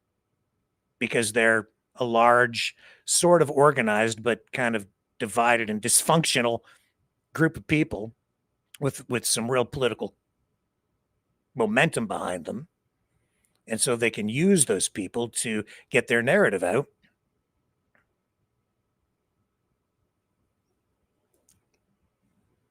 And it's a sign of changing times. They tried to get animal rights activists out there, but shaming them didn't work. And they're not coming because it is a farm where they produce the birds for food for some time. This also reminds me, of, the fur industry in Canada. It's been devastated by political correctness. You can have your views on this one way or another, but fur coats no longer in fashion. When I worked in Windsor, Ontario, I lived there for over 10 years. Up and down Ouellette Avenue, back in like the 1980s, up into the 1990s, there were all kinds of fur stores. You could go buy a fur coat. There were the reasons for that were that Windsor, Ontario, had a lower drinking age than the United States.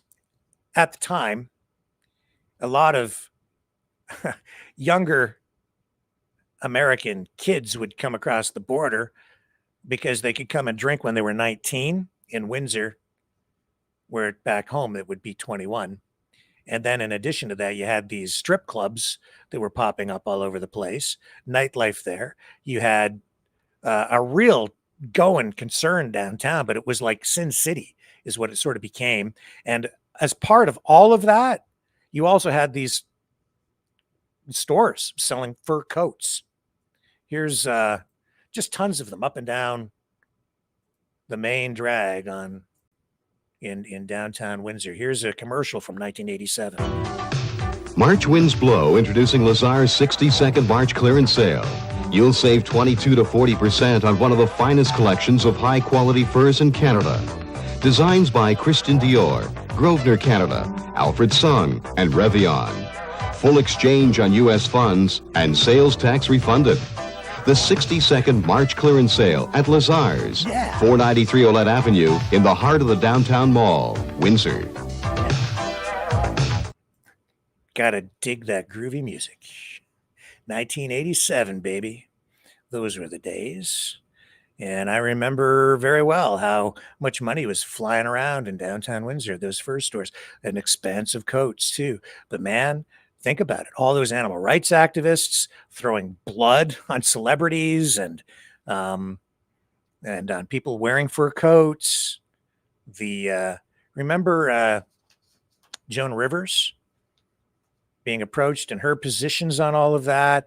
It was all too much political correctness. The term woke, I don't think was even being used back then, but that's what it was. If you were against fur coats, if you were an animal rights activist, you were on the left.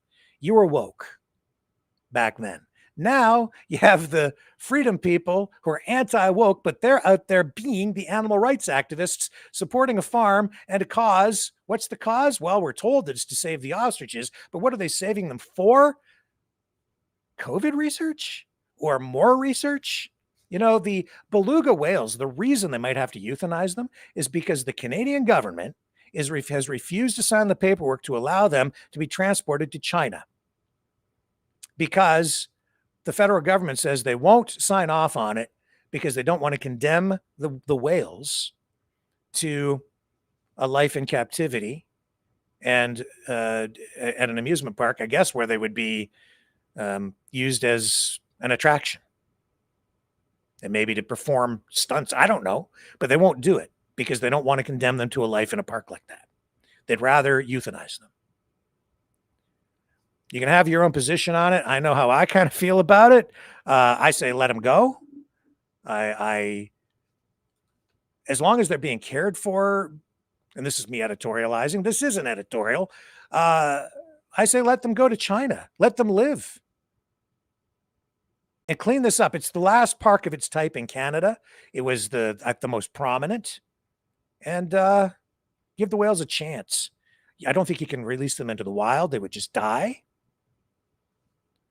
But keep in mind that I think the government is at least trying to look out for the welfare of the animals. We have new legislation that was written, I think it was back in the 1990s, with regard to how animals are treated. That was, largely what really started to lead to the demise of Marineland. They were grandfathered in, but you couldn't bring in new whales. You couldn't do those kinds of things anymore. And the owner of that park, very controversial figure, did a lot of crazy things. I remember, I think his name was Holtman from Yugoslavia. I think he even got caught catching dolphins in the Gulf of Mexico, not America, and trying to transport. They transported them to Marineland only to have the United States government or agents from the U.S. government come up and confiscate them and take them back because he caught them in the wild. There was a case like that. So a lot of really bad things did happen at that park, especially if you're an animal rights activist. And now it seems the freedom movement has become a movement of animal rights activism. But what are they doing to get people to go out there? It's a controlled narrative, and they're appealing to people on an emotional level, using the same kinds of emotions that drive people to go and adopt a puppy at Christmas for their kids, without thinking through what the consequences of that will be on the other side. And that's why I'm saying I don't think anybody actually cares truly about the ostriches out at Edgewood, because when I ask people these questions, when I've had Rudy on the program and I'm exploring this issue in real, all the complexities of it, it doesn't matter what information I convey to anybody who is a streamer or whatever. They just have a narrative. It's not about truth. It's not about facts. It's not about where things have gone or where they're going. It's about just test. That's the message. It's a controlled narrative. And the lady that was out there advising them said, be transparent on where all the money is going and so on. Does anybody know how much money has been raised? Are you aware? When I last dug into it, I showed you here, they were up over 100,000. Today, there are reports saying that they've now raised, this is people donating, like you, $280,000.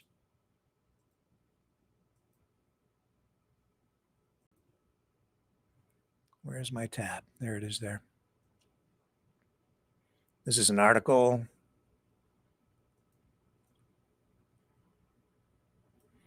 written by, what's the gentleman's name here? Paul Henderson. His information is such that he says $280,000 from online fundraisers and cryptocurrency. Why cryptocurrency? Well, it makes it difficult for the government to track that stuff. Ostrich lives suddenly matter, apparently. He writes, as recently as May 14th, 2025, less than 5 months ago, owners of Universal Ostrich Farms in Edgewood, BC, were promoting their vertical integrated business plan to launch government-approved meat processing and oil rendering facilities to cater to the world demand for ostrich meat and contracts already established. Now, I told you I dug into this too. I've shown people this. I showed you guys this. I told you, I even spoke to the owner of a farm about 100 kilometers away, who was offered a business opportunity by their friends at Universal Ostrich Farm to take in some birds, purchase birds, and they were running an ostrich facility out there. They also have a tourism-based business. It's my understanding, though, that they have since returned the birds after, I believe, all this controversy started. I can't get into too much of the other details from my conversation with the lady from the other farm, but you can see here that they were promoting a business model. We also know that farm had been has supplied up to 20% of all the ostriches for all the other ostrich farms in Canada. and for what reason. They were supplying these ostriches to these farms for meat. Also, some indications in my research that they were suggesting to at least, one or two other farms, maybe more. I don't know how many, that if they take these animals, they can be used for research and they can maybe participate in the COVID research that they were conducting out at UOF. And so even after this bird flu outbreak emerged and they were under quarantine orders and everything else, this was still up on their website. It says archived screen grabs from Universal Ostrich Farm's website as of May 14th, 2025. One day after a court rejected their appeal to stop the cull of their 400 ostriches at 11 days before the website scrubbed these promotions to be all about saving the birds from murder. Why would they take it down? Because it doesn't fit the current narrative, where they're just telling people, "Oh no, we don't even produce we're not into selling the birds for food. This is a research facility, and we're going to save humanity with all the antibodies they produce." And yet no research into bird flu was done out there. None. And yes, they were selling the birds for meat, but they just don't talk about that now. They did when I first spoke to them in my initial interviews. Now they omit that information, and it's pretty effective. Because if you're a person and all you get from the live streamers who are giving you a show and tugging at your heartstrings, telling you they don't sell these, they don't kill these birds, they want to keep them alive for research to save humanity. We have so much to learn from them. Claims that they've developed herd immunity, no proof other than the fact that they survived, but it doesn't mean they can't get sick again. I mean, they just produced no science on that side of the equation to present to court, which is why they lost twice, saying that their birds are exceptional and they deserve an exemption and the cull order should be stopped. These are lab animals, but they've been used for COVID research, not for bird flu research. The antibodies that they were producing and, over time were related to COVID, artificially induced by injecting the birds with antigens, COVID antigens. That's the truth. Documented, admitted by the farm owners in interviews on this program. Both Karen Esperson and Katie Pisitny. And yet people choose to ignore that, even though it's right in your face. So the actual animal rights groups won't go out and support it. The freedom people are. They're buying it hook, line, and sinker. The whole thing. But that's because for the people behind the freedom movement out there, it isn't about the birds. It's about being disruptive. It's about putting on a show. That's why this weekend you have basically all the major online influencers who are part of this whole thing in a real way. They're all out there. All of them. Because it's the end of the line. The Supreme Court decision is about to come down. And what they want to do is they want to put on a show. They want to show the car crash. The time has come to focus all cameras on the car wreck. But this car wreck will be bloody. And it will be horrific.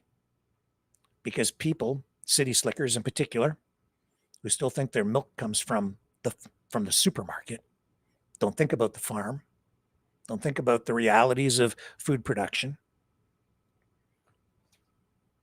They'll be horrified when the reality of what a farm is really all about smacks them right smack dab in the face. I just told you that how many people died in Gaza over the last 48 hours? 39.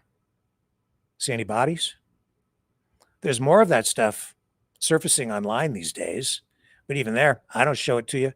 Mainstream media television stations, they generally don't show it to you. And there are even restrictions online on many platforms where a lot of that stuff doesn't make it to your eyeballs or into your brain because it's just a little too much for people to take. Or is it?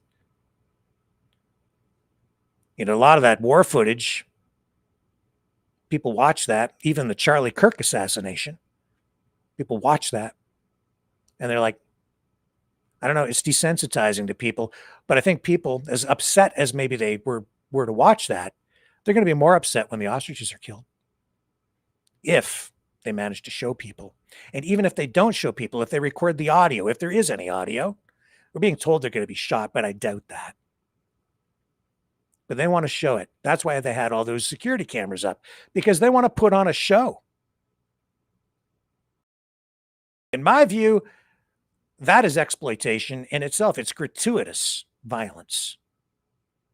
A gratuitous show of necessary violence. Violence necessary in the sense that farms cull animals sometimes. Farms slaughter animals for food. But nobody wants to watch it. Nobody wants to do it. You want somebody else to do it. So that you just have to go to the supermarket and buy something wrapped up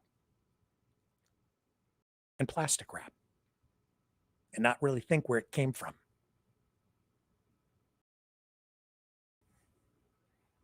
You ever been to a pig roast where they just take the whole pig and stick it on a spit? Then you walk up and you take a knife and you cut a piece of it off and you eat it?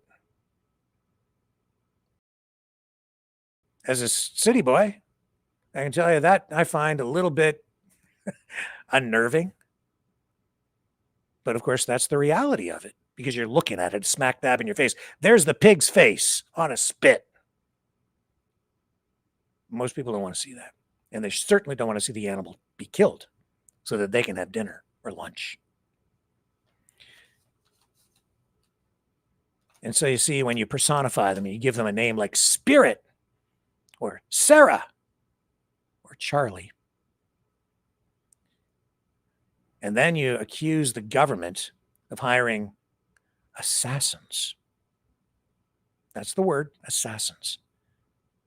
When you say that the birds are going to be murdered, not culled, they don't use that term, and when they're putting them in a kill box behind a death wall, the words are important. It's part of the narrative. Is that being truthful, honest, transparent, providing proper perspective? You're managing perception. You're putting images into people's minds. You're creating a narrative that leads people to a particular place and a particular opinion using hyperbolic language, very extreme language to get people very emotional. It's a show. Strangely, you're part of it. You're being encouraged to participate. If not by going out to the farm, then by watching it online. Watch the car crash. Watch the government kill Spirit. Spirit's died. And the tears flow. Because when you have a woman crying, it's too much to bear. Stop! And that's what they're doing out there this weekend. Putting on a show. Getting clicks, if not straight up donations.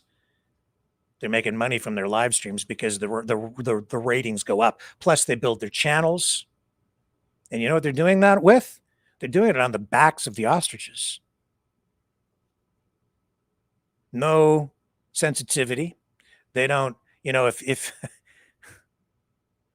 someone is euthanized, a human being, would you want to see it live streamed? If someone commits suicide, you want to see that live streamed? If someone self-immolates, would you want to see that live streamed? We've seen it. You want to watch that? You want to make somebody look bad? That's what you do. That's why the government is putting up the barriers so that you can't see what's going on. So when this thing proceeds, It's done in a way that is not televised because it's going to be real. That's going to be the reality. Not a chosen reality. It's going to be right in people's faces. It's going to be undeniable. People won't like it. And the government will get blamed for doing something that is just real. And Katie will cry. Other people will cry. And then they'll go have lunch. And they'll collect their money.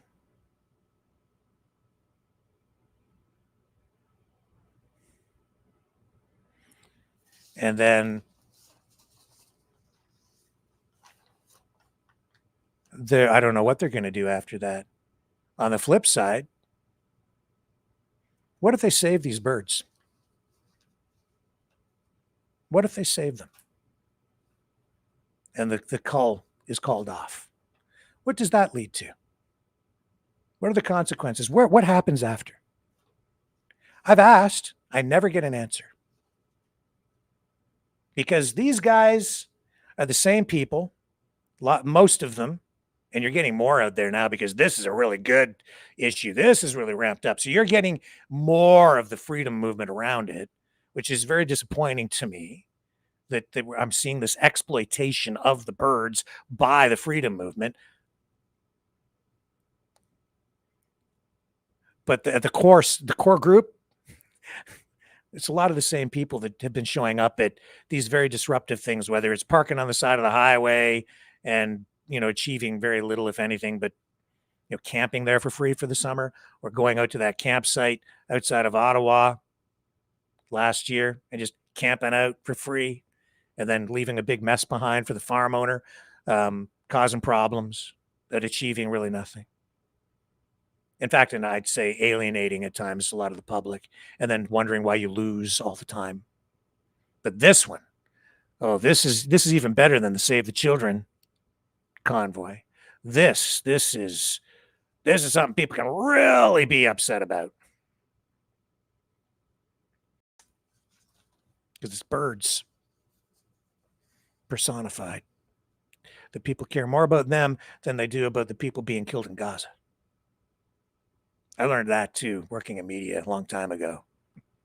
People care more about a dog that dies next door or in your town, if you're told about it, than they do about people being killed in wars. It's too far away. They can't relate to it. They're detached.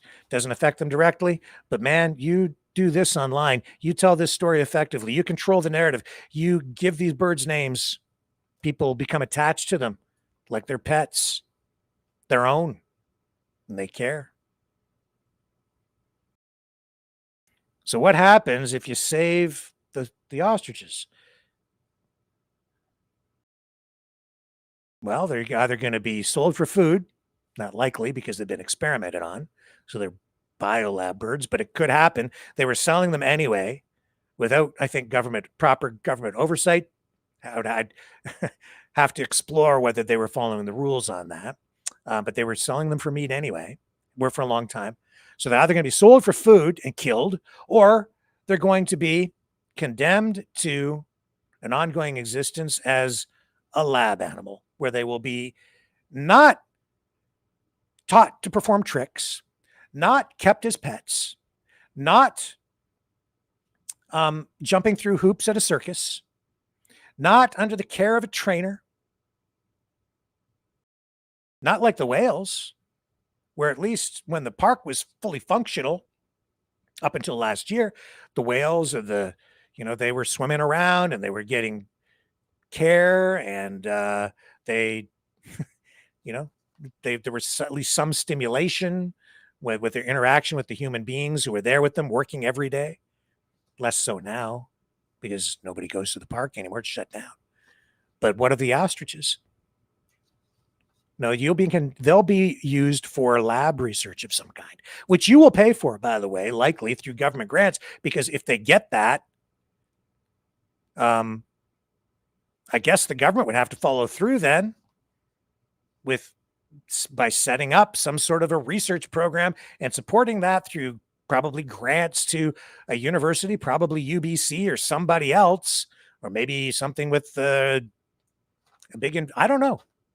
But those birds will be injected. They'll be poked, prodded,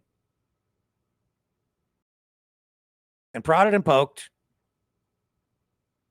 Maybe even, you probably don't want to hear this, but they'll probably, I don't know what they'll do. Autopsy some of them to see. I don't know what kind of research they'll end up doing, but they're going to want to know stuff about them. They'll be lab animals. So that's what you're saving them for. But when I ask, what are you saving them for? Well, just save them. It's the right thing to do. Is it? Because the federal government, rightly or wrongly, they don't want to let the whales go because they don't want to send the whales to another amusement park where they'll be exploited. But isn't that really what is going on out there? Kind of all the way around.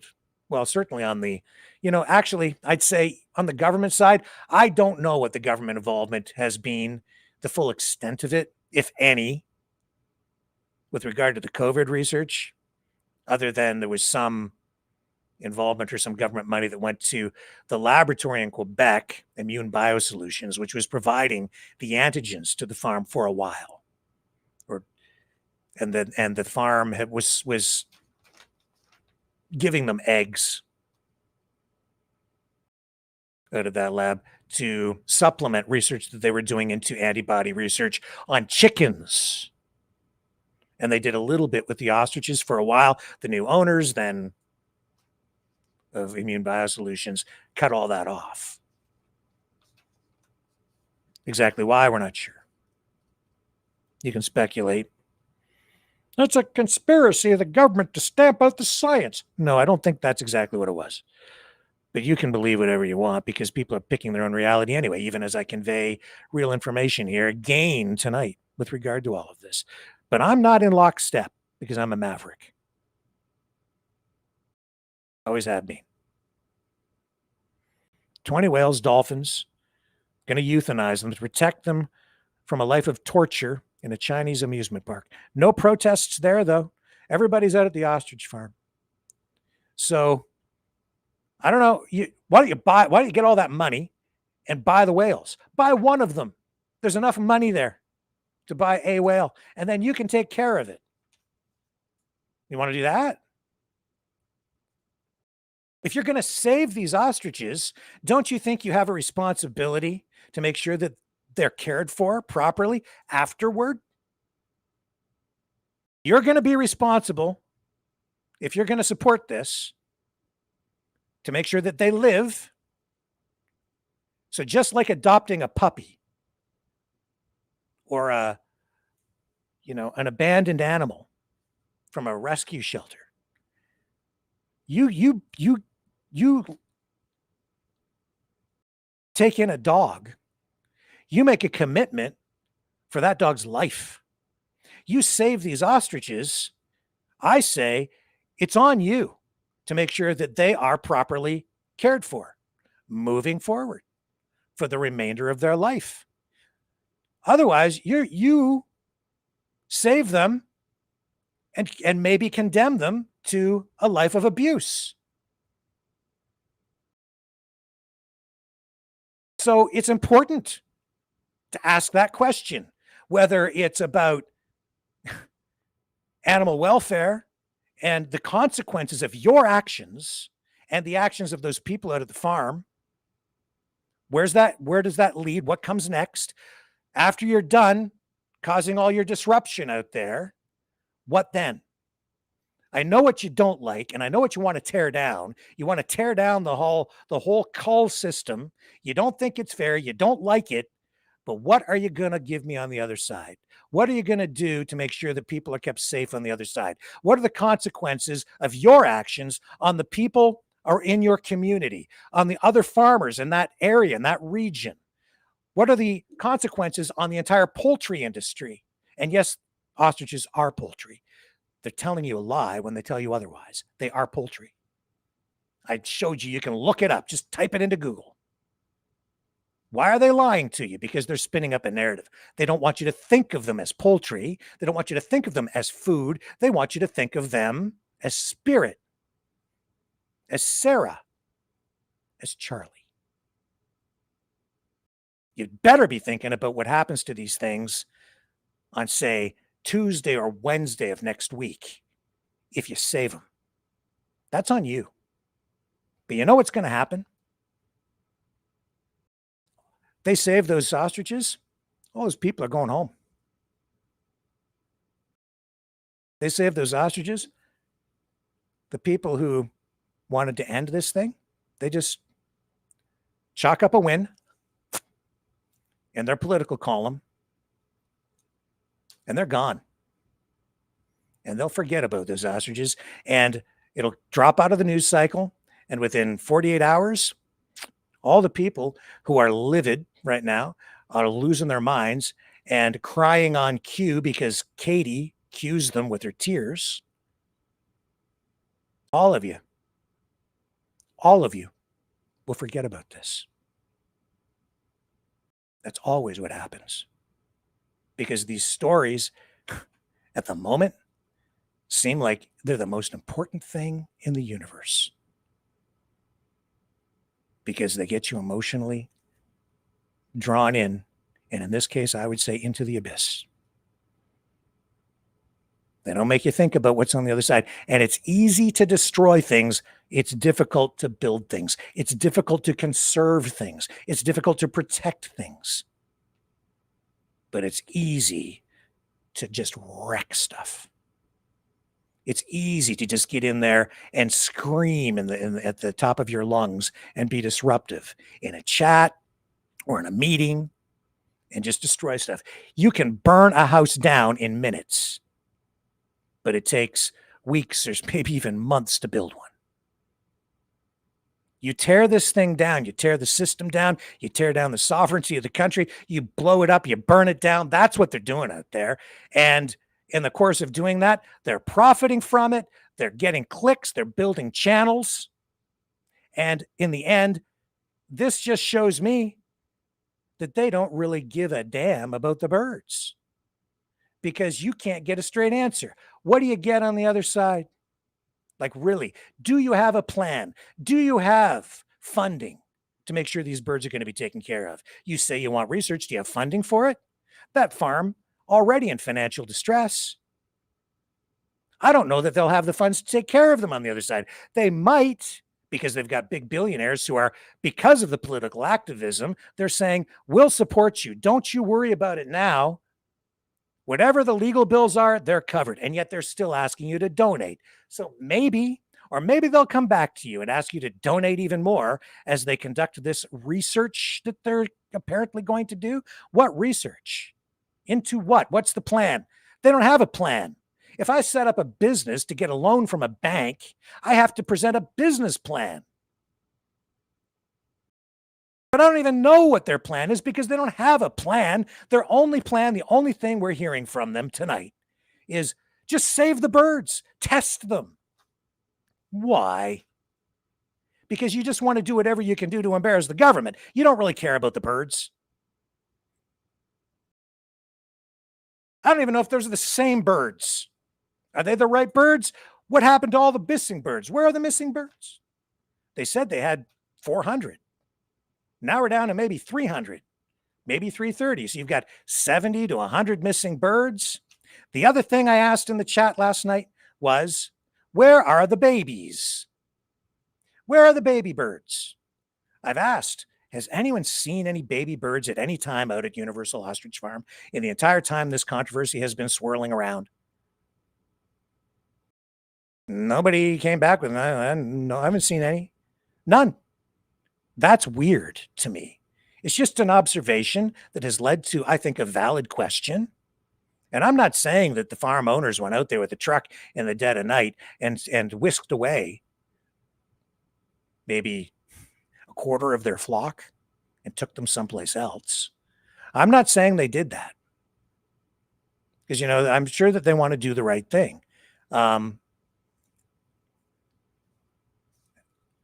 And I don't know what the deal is with no babies, because they were a breeding operation for a long time. So how many babies are going to be culled? And if they have a sustainable farm operation out there, then they would need some of these eggs to hatch to replenish the stock over time. And because they're supplying birds apparently to other farms, or at least they were for a while, you need baby birds. I know that, for initially they imported the birds because they're not indigenous to Canada. But I don't know. It's a strange thing. I just don't see any babies. And so I asked a few people since asking last night, and you know what happened? Certain people don't want to talk about it. Certain people are triggered by that. They got angry with me for asking that. They told me I should just move on. I don't think so. I wasn't going to talk about this tonight, but that made me talk about this tonight. I think it's a legitimate question. And I don't know if I'd trust the answer anymore if it comes from the farm.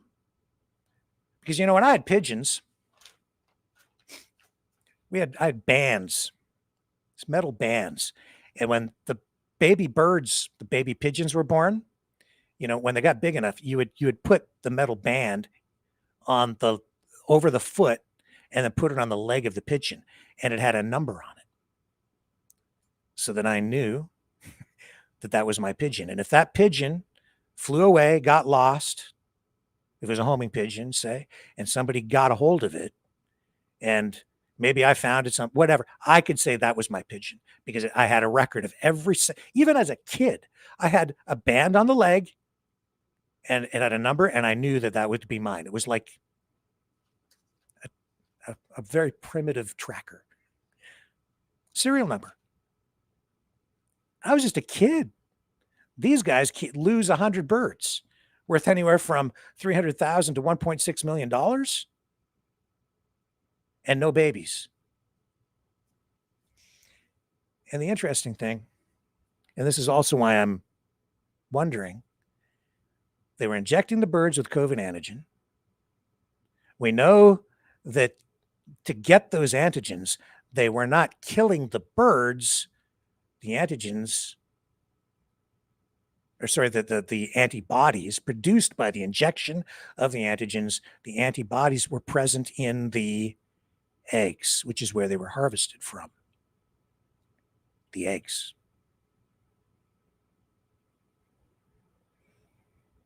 The eggs.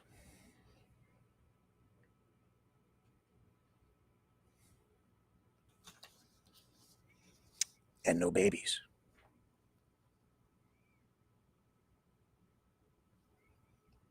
Now I have questions. And they're about to kill all the birds. And the government was involved in funding immune biosolutions where they were producing the antigens that were injected into those birds. For a time, they were supplying the farm with the antigens to produce artificially induced antibodies in the eggs of the ostriches. And no babies.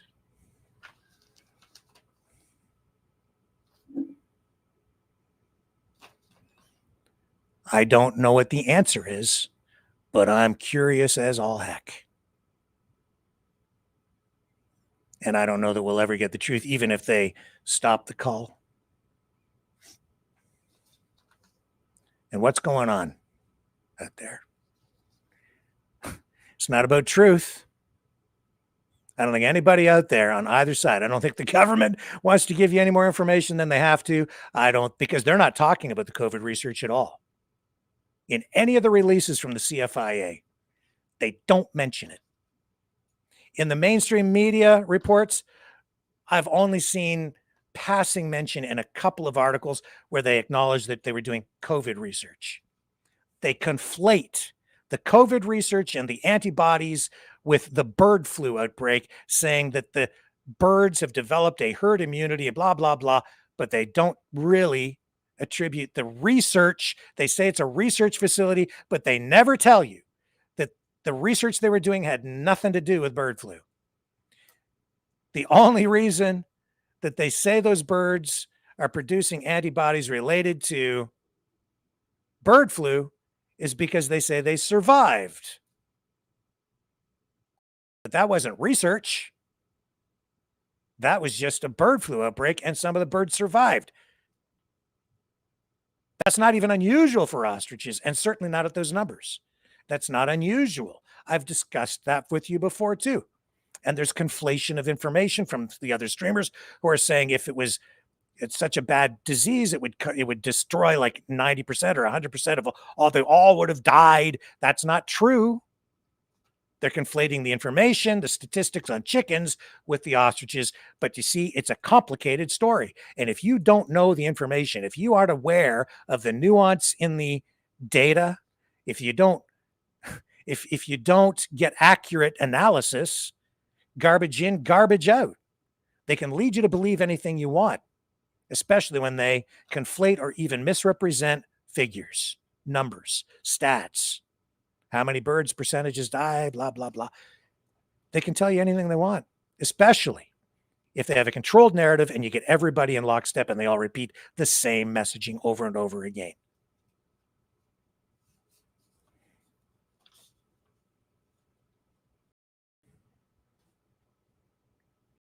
It's the ultimate act of exploitation.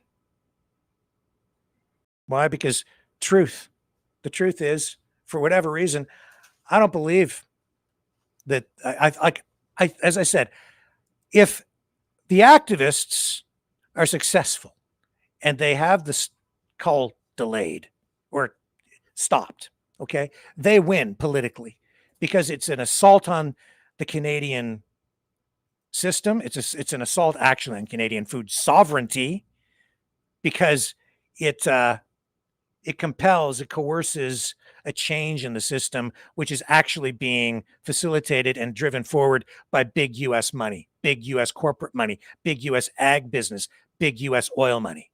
That's what's funding what's going on out there. And we know that because of public statements from billionaire John Catsimatidis, because of that conversation that I've had with that lady who was helping them with their narrative at first, and some others who were there at the farm for a while, who have spoken to me anonymously, all of which I can prove if it comes down to that. So you see, if they stop the cull, they win. They get to cheer, claim victory. Then they all go home, and whatever happens to the birds happens. But honestly, I'm telling you, I think the people at the core of it, the streamers, not all of them, because I don't think they're that evil, but there's some people involved in this at the core of it. Honestly, they want those birds dead. They want those birds not just euthanized, they want them murdered so they can live stream it. They want to be able to show the gratuitous violence. Can you imagine the spectacle? Can you imagine the car crash that's going to be? How many people do you think would watch that? How much money do you think they're going to make with all their clicks? How much money do you think they're going to get from all the YouTube payouts? How much money do you think they're going to get from all the donations that roll in as they say, support this cause, whatever it is? But more than that, it's not just about the grift. No. That's the photo op that will just keep on giving.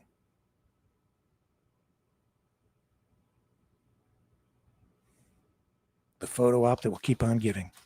Not just for the weeks ahead, not just for the next news cycle, but for years ahead. A PR disaster for the government, a PR disaster for Mark Carney, the Prime Minister. He's gone if that happens. He wasn't the guy who started all that shit. But he'll pay the price. The government will pay the price. The country will end up paying the price because it will be disruptive, not just to the Liberal government. It will be disruptive to all of Canada. Because just like Conrad Black was talking about the perception of a genocide, that's exactly what this will be.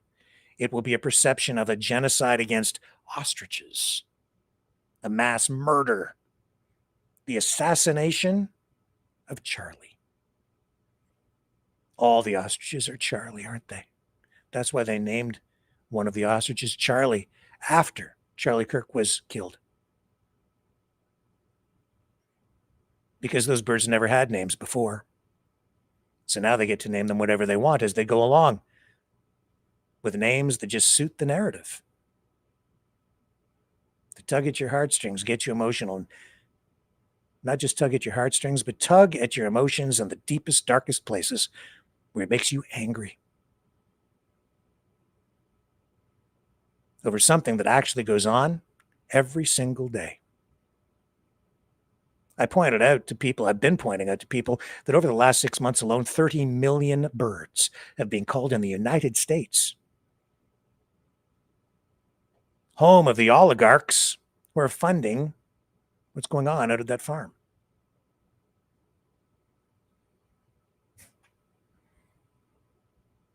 Home of Donald Trump, who would very much like to destabilize this whole country so that it will make it all that much easier to assimilate or annex Canada as a 51st state and suck up all that oil. 3.5, maybe 4 times more in reserves than the United States has, a country facing a $30 trillion debt. It's amazing how these things seem to dovetail over one another. Is this a conspiracy theory? No, I think it's an editorial. A view supported with empirical evidence and some, I think, clearly focused analysis. But there's still unanswered questions.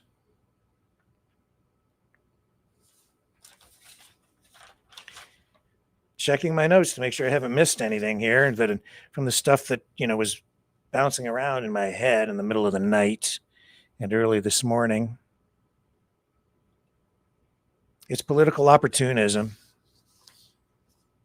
exploitation of the birds by the very people who say that they care about them. They love them. Oh, let me in to the pen. We just want to show them love. The bird that is dying. I need to hold the bird in my arms. Really? I get it. Okay. But a farmer? Meat production? What was she like when they were sending them to the slaughterhouse to be killed using the halal method, where their throats were slit so they could bleed out? And they say it's a humane method. Were you upset about that, Katie? Did you cry every time the bird went to the slaughterhouse? Did you cry over lunch?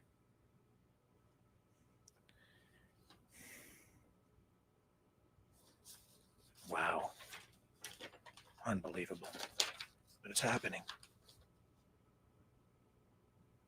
They're not going to be there after this story ends. Everybody goes home. Everybody forgets about the ostriches. They survive. They'll be lab animals. Maybe. Who's going to step up, make sure they're taken care of?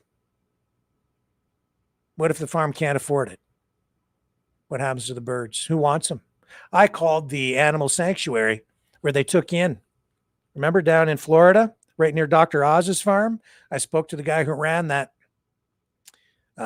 facility where they take in lab animals at the end of their experiments so that they don't have to be euthanized. And they give them a place, sort of like a retirement home for lab animals. The guy funds it himself. He doesn't want them. He said he wouldn't want them. after what they've done. He was on the program. He said that. So who would want the birds? You?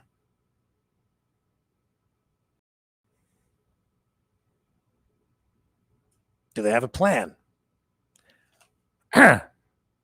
This isn't Christmas, but somebody wants a puppy or an ostrich. 300 pets. I hope no more die. Imagine what would happen if oh my God, what's going to happen if they call them? What's she going to be like?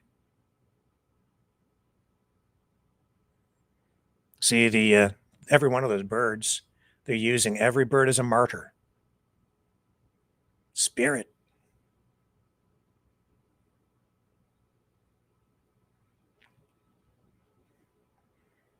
You can't lose one way or the other on the activist side. Government's in a no-win situation.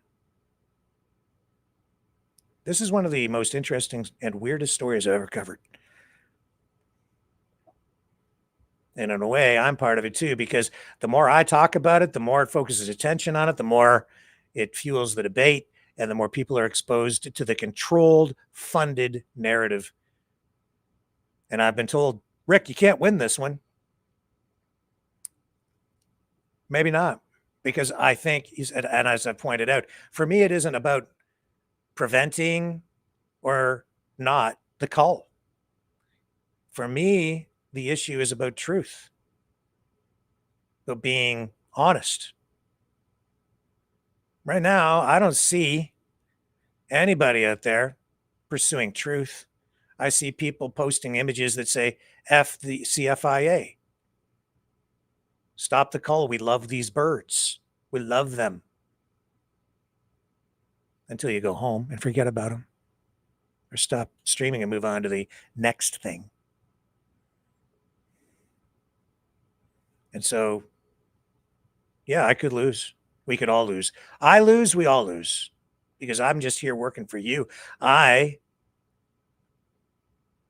see the danger to the country as a result of this. I see the danger to other people as a result of this. I see the danger to the birds, especially if they survive. And I don't want them dead any more than I want the whales dead. I just told you I'd rather see the whales go to the amusement park in China, but other people don't see it that way. In a way, it's a slightly different version of the same story, isn't it?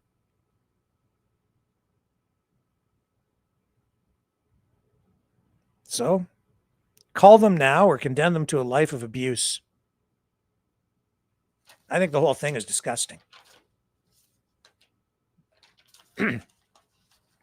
Somehow I'm the one who I'm told is inhumane.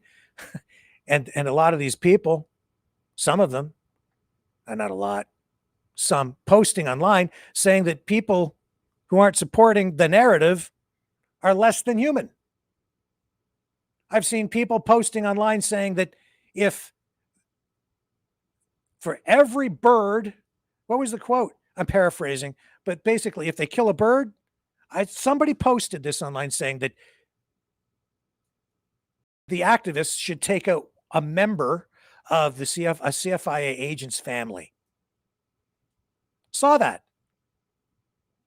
I hope that I hope that's investigated because somebody's, again, in need of some help. That's crazy. That's how emotional people are about this. I showed you the guy the other night who's ready to, I don't know, he's making it very clear that whatever happens, if those birds are harmed, they're going to extreme lengths in Ottawa. I hope not. Over some ostriches?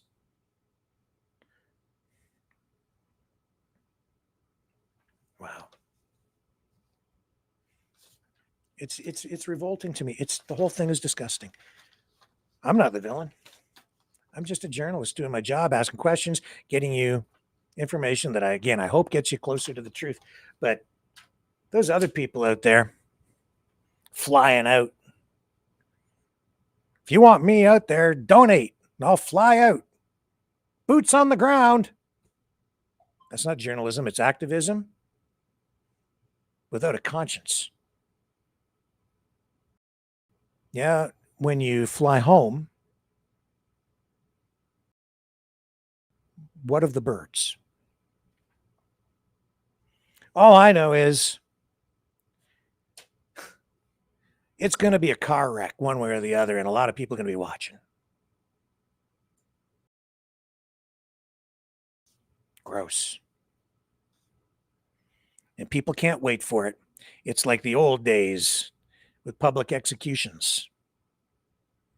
They've turned a call into entertainment. It's a big show.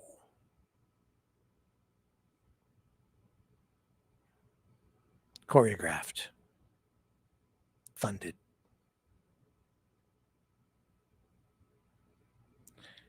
As I've said many, many times, politics is a blood sport. And in the days ahead, this is going to get damn right bloody.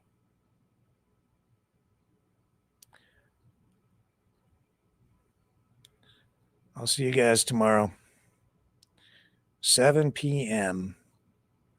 Eastern. On the flip side.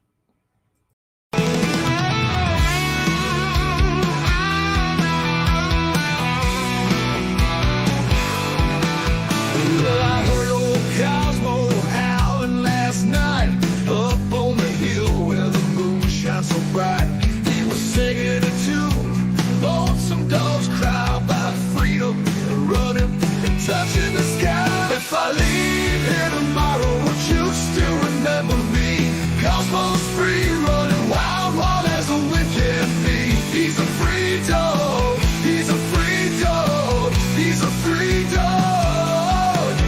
Cosmo's got them paws that just itch to roam. He's chasing his dreams, he's far from home. With a heart full of love and a spirit so free, he's living his life wild and carefree. If I leave here tomorrow, would you still remember me? Cosmo's free, running wild, wild as the wind can be. He's a free dog, he's a free dog, he's a free dog. He's got the stars in his eyes, the wind in his fur, a tail that wags like it's never heard of a blur. Cosmo's on a journey, he's got no chains. He's running through fields, breaking all the legs.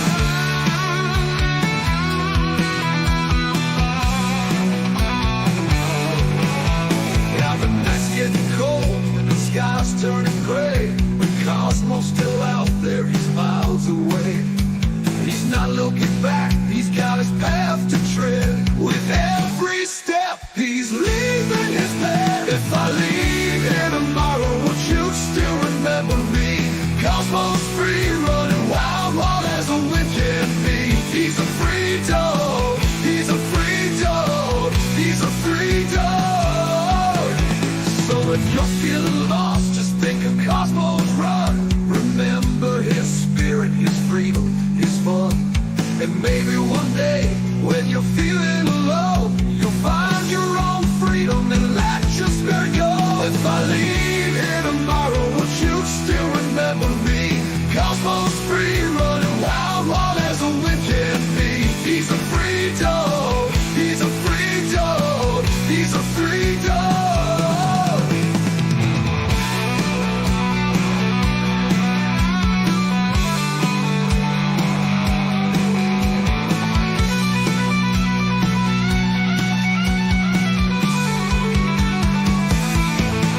He's got the stars in his eyes, the wind in his fur, a tail that wags like it's never heard of a bird.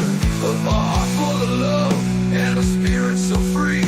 He's living his life wild and carefree. He's got the stars in his eyes, the wind in his fur, a tail that wags like it's never heard a word. Cosmo's on a journey, he's got no chains. He's running through fields, breaking all the legs.